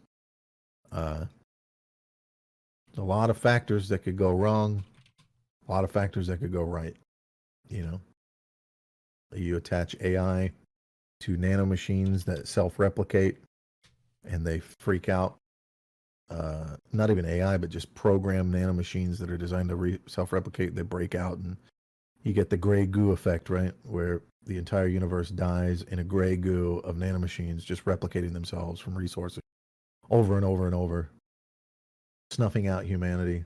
Not because they kill you, but because you just get suffocated, surrounded by nanomachines. It's the Metal Gear death. Interesting. So for 1080p video, what bitrate would be needed to maintain lossless quality using the H.264 encoder? The bitrate required to maintain lossless quality, etc., in general, a bitrate of approximately 500 to 800 megabits per second. God damn. So fuck you, YouTube, for being like, yeah, 8,000 kilobits. Yeah, it's 10 times more than that. To maintain lossless quality. Now, you could probably, that stream the other day was probably imperceptible, but it was lossy. So it's not like you need AI that. Voice. So, voice actors. By the way, I'm gonna say it here. I was gonna make a video on this, but I was afraid that YouTube would catch on and like patch this loophole. So let me get technical. It's Tech Talk with Milquetoast Mike right now. Okay. So what I was doing on my streaming PC was, in order to get the good encoder on YouTube, I was having OBS upscale it to 1440p. What I found out is that if you generate a custom stream key from YouTube, you get to tell it what the quality is. So I told it 4K. And when you put it up to 4K, not only you get the good encoder, but you get to use more bandwidth. So I uploaded for almost 10 hours a constant 30,000 kilobits per second for 1080p video. And you can watch it right now by going to my YouTube channel and just turning it to 4K. Even if you don't have a 4K screen, it makes a difference. My wife could tell a difference, and she can't tell a difference in shit. So just want to say you'll never find a more high quality stream with fewer viewers out there. So, if you want to watch a good stream and you don't want to have to deal with a bunch of shitlords, come hang out. I promise not to talk to you or anything. I'll just leave you alone. The opposite of a winning strategy. But anyway, yeah, basically I learned how to make YouTube upscale my videos for me. So I just leave my shit at 1080p. I upload with a ridiculously high bitrate and tell YouTube that it's 4K. And it'll tell you the whole time you're streaming that there's an error and that you need to change your video settings because the video that they're expecting isn't the video they're receiving, but you just ignore that. It'll say your stream quality is poor, even though it's better than you've ever seen it. So they don't know what the fuck they're talking about. And I don't know if they keep track. I don't know if they're going to like lock my account or send me a notification or what. What they did do though, which was weird, as soon as I was done streaming, I could go back, watch the replay, turn it to 4K. But then it took like another probably 12 to 24 hours to, I guess, process the video, because I went back and checked and it ended up not letting you select 4K for like a day. And I was like, oh, well, there's the catch. It realized that it was only 1080p. It's over. And then I went back the next day, and sure enough, I can turn it back to 4K. So for anyone who streams on YouTube, save your hardware. Don't overuse it. stream at 1080p at the highest bit rate you can, and then just tell fucking YouTube that it's 4K. You're welcome. Exactly. Free upscaling in real time. It's incredible. It's incredible. And all YouTube has to do is stop locking that fucking encoder behind, a high resolution. And also, increase the bandwidth limit, because fucking 8,000 is nowhere near close enough for 1080p at 60 frames per second. I don't care what anyone says. Not unless you have like a 13900 and you're encoding on a CPU or something. It's just not nearly enough. And if you don't believe me, then at least believe the AI, who says that in order to get lossless quality, it's about 50,000 to 80,000 kilobits per second, which is still more than I was streaming at. Any questions? This has been Tech Talk. Thanks for coming to my Tech Talk. Fucking You can find me on Rumble and Twitter and YouTube, The Gabbler. Yep, I'll be on Rumble. I'm thinking about actually moving the podcast and doing the podcast on Rumble. Put it everywhere. I mean, it already is everywhere. It's not easy to get it on these places. You got to like wait for approval and shit, but we're on Spotify. We're on Amazon. We're on the fuck else? I don't know. Google. I think we're on Google. We're everywhere, man. We're making it. But yeah, if I put it on Rumble, that means we got to start using webcams, because I don't want everyone looking at a black screen. So we could do like a Friday Night Tights ripoff kind of thing where we all just bullshit. And I got to figure out what they use. Is that Zoom? Do you know, Monty? I don't know. I don't even have a webcam. Wow. Well, we'll have the AI generate your face for you. Yeah. God, I can almost send you a webcam if it wasn't fucking broken. It's only broken a little bit. There's some dead pixels because I decided it was a great idea to shine a laser pointer into it for no fucking reason. What the fuck? Yeah, all right. It's like your eyeballs. You do it for a second, you're fine. Apparently not. Got some dead pixels in my eyeball now. Hey, everyone has a blind spot, literally. There's actually a way to find it. There's like an image on the internet you can look at. It's like a white screen with a black dot, and if you look at a certain place, the black dot disappears. Yeah, you have a blind spot. Your brain fills in the blanks. Filling it in. So I think that's gonna do it. Yeah, you can find us on Twitter. Please check out the YouTube channel. I'm trying to make this happen as a side gig. So not just doing it for money. I'm basically filming all the stuff I would normally do, because trust me, I played video games for like 2 years, didn't slow down really, and no, there's no witnesses except for Monty and Gabbler. Yeah. And it's also going to be high quality. The only weak link is Spectrum, my internet provider. Yep. There was probably about a half hour to an hour period where I was dropping frames, and it looks like it's 30 frames per second. But you know what? Until I get some support and this thing starts taking off, I'm not going to be able to afford business class internet. I'm not going to be able to afford a direct fiber line. So whatever for someone who has 1 or 2 viewers, it's definitely the best 1 or 2 viewer stream quality wise you'll find, because shit pisses me off. I don't like looking at my stream and being like, oh God, this looks like shit. Because I think to myself, would I sit through this? And I'm pretty picky. So I have standards. Okay.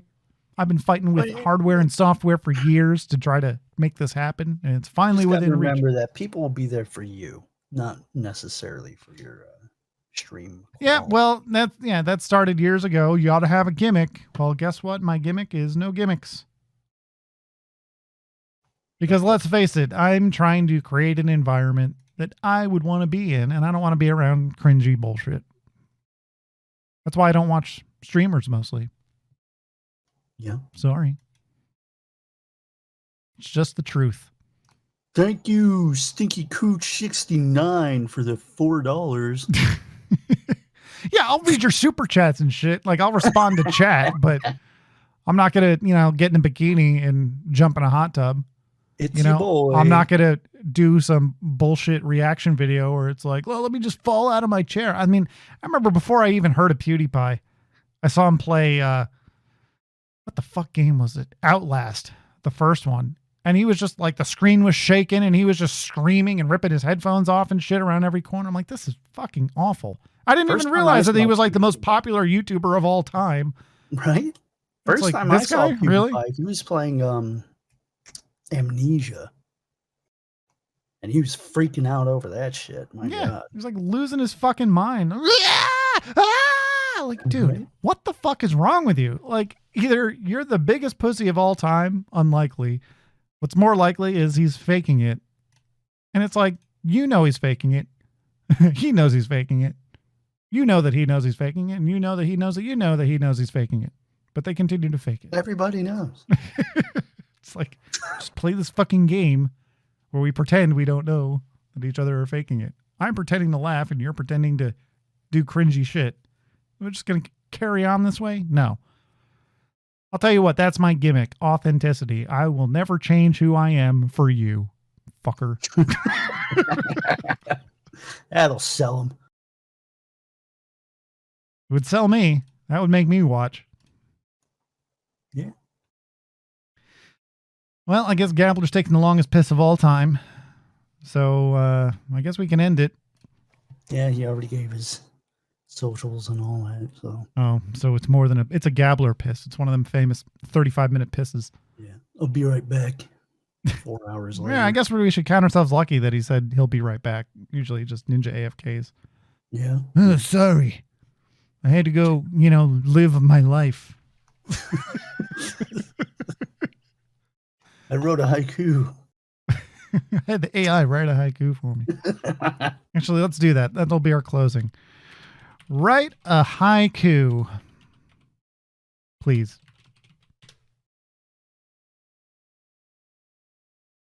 Amidst the silent woods, autumn leaves fall to the ground. Peaceful serenity. Terrible. Fucking terrible. Here's mine. Snow falls quietly down, blanketing the earth below. Winter's peaceful hush. Write a better haiku. You suck, AI.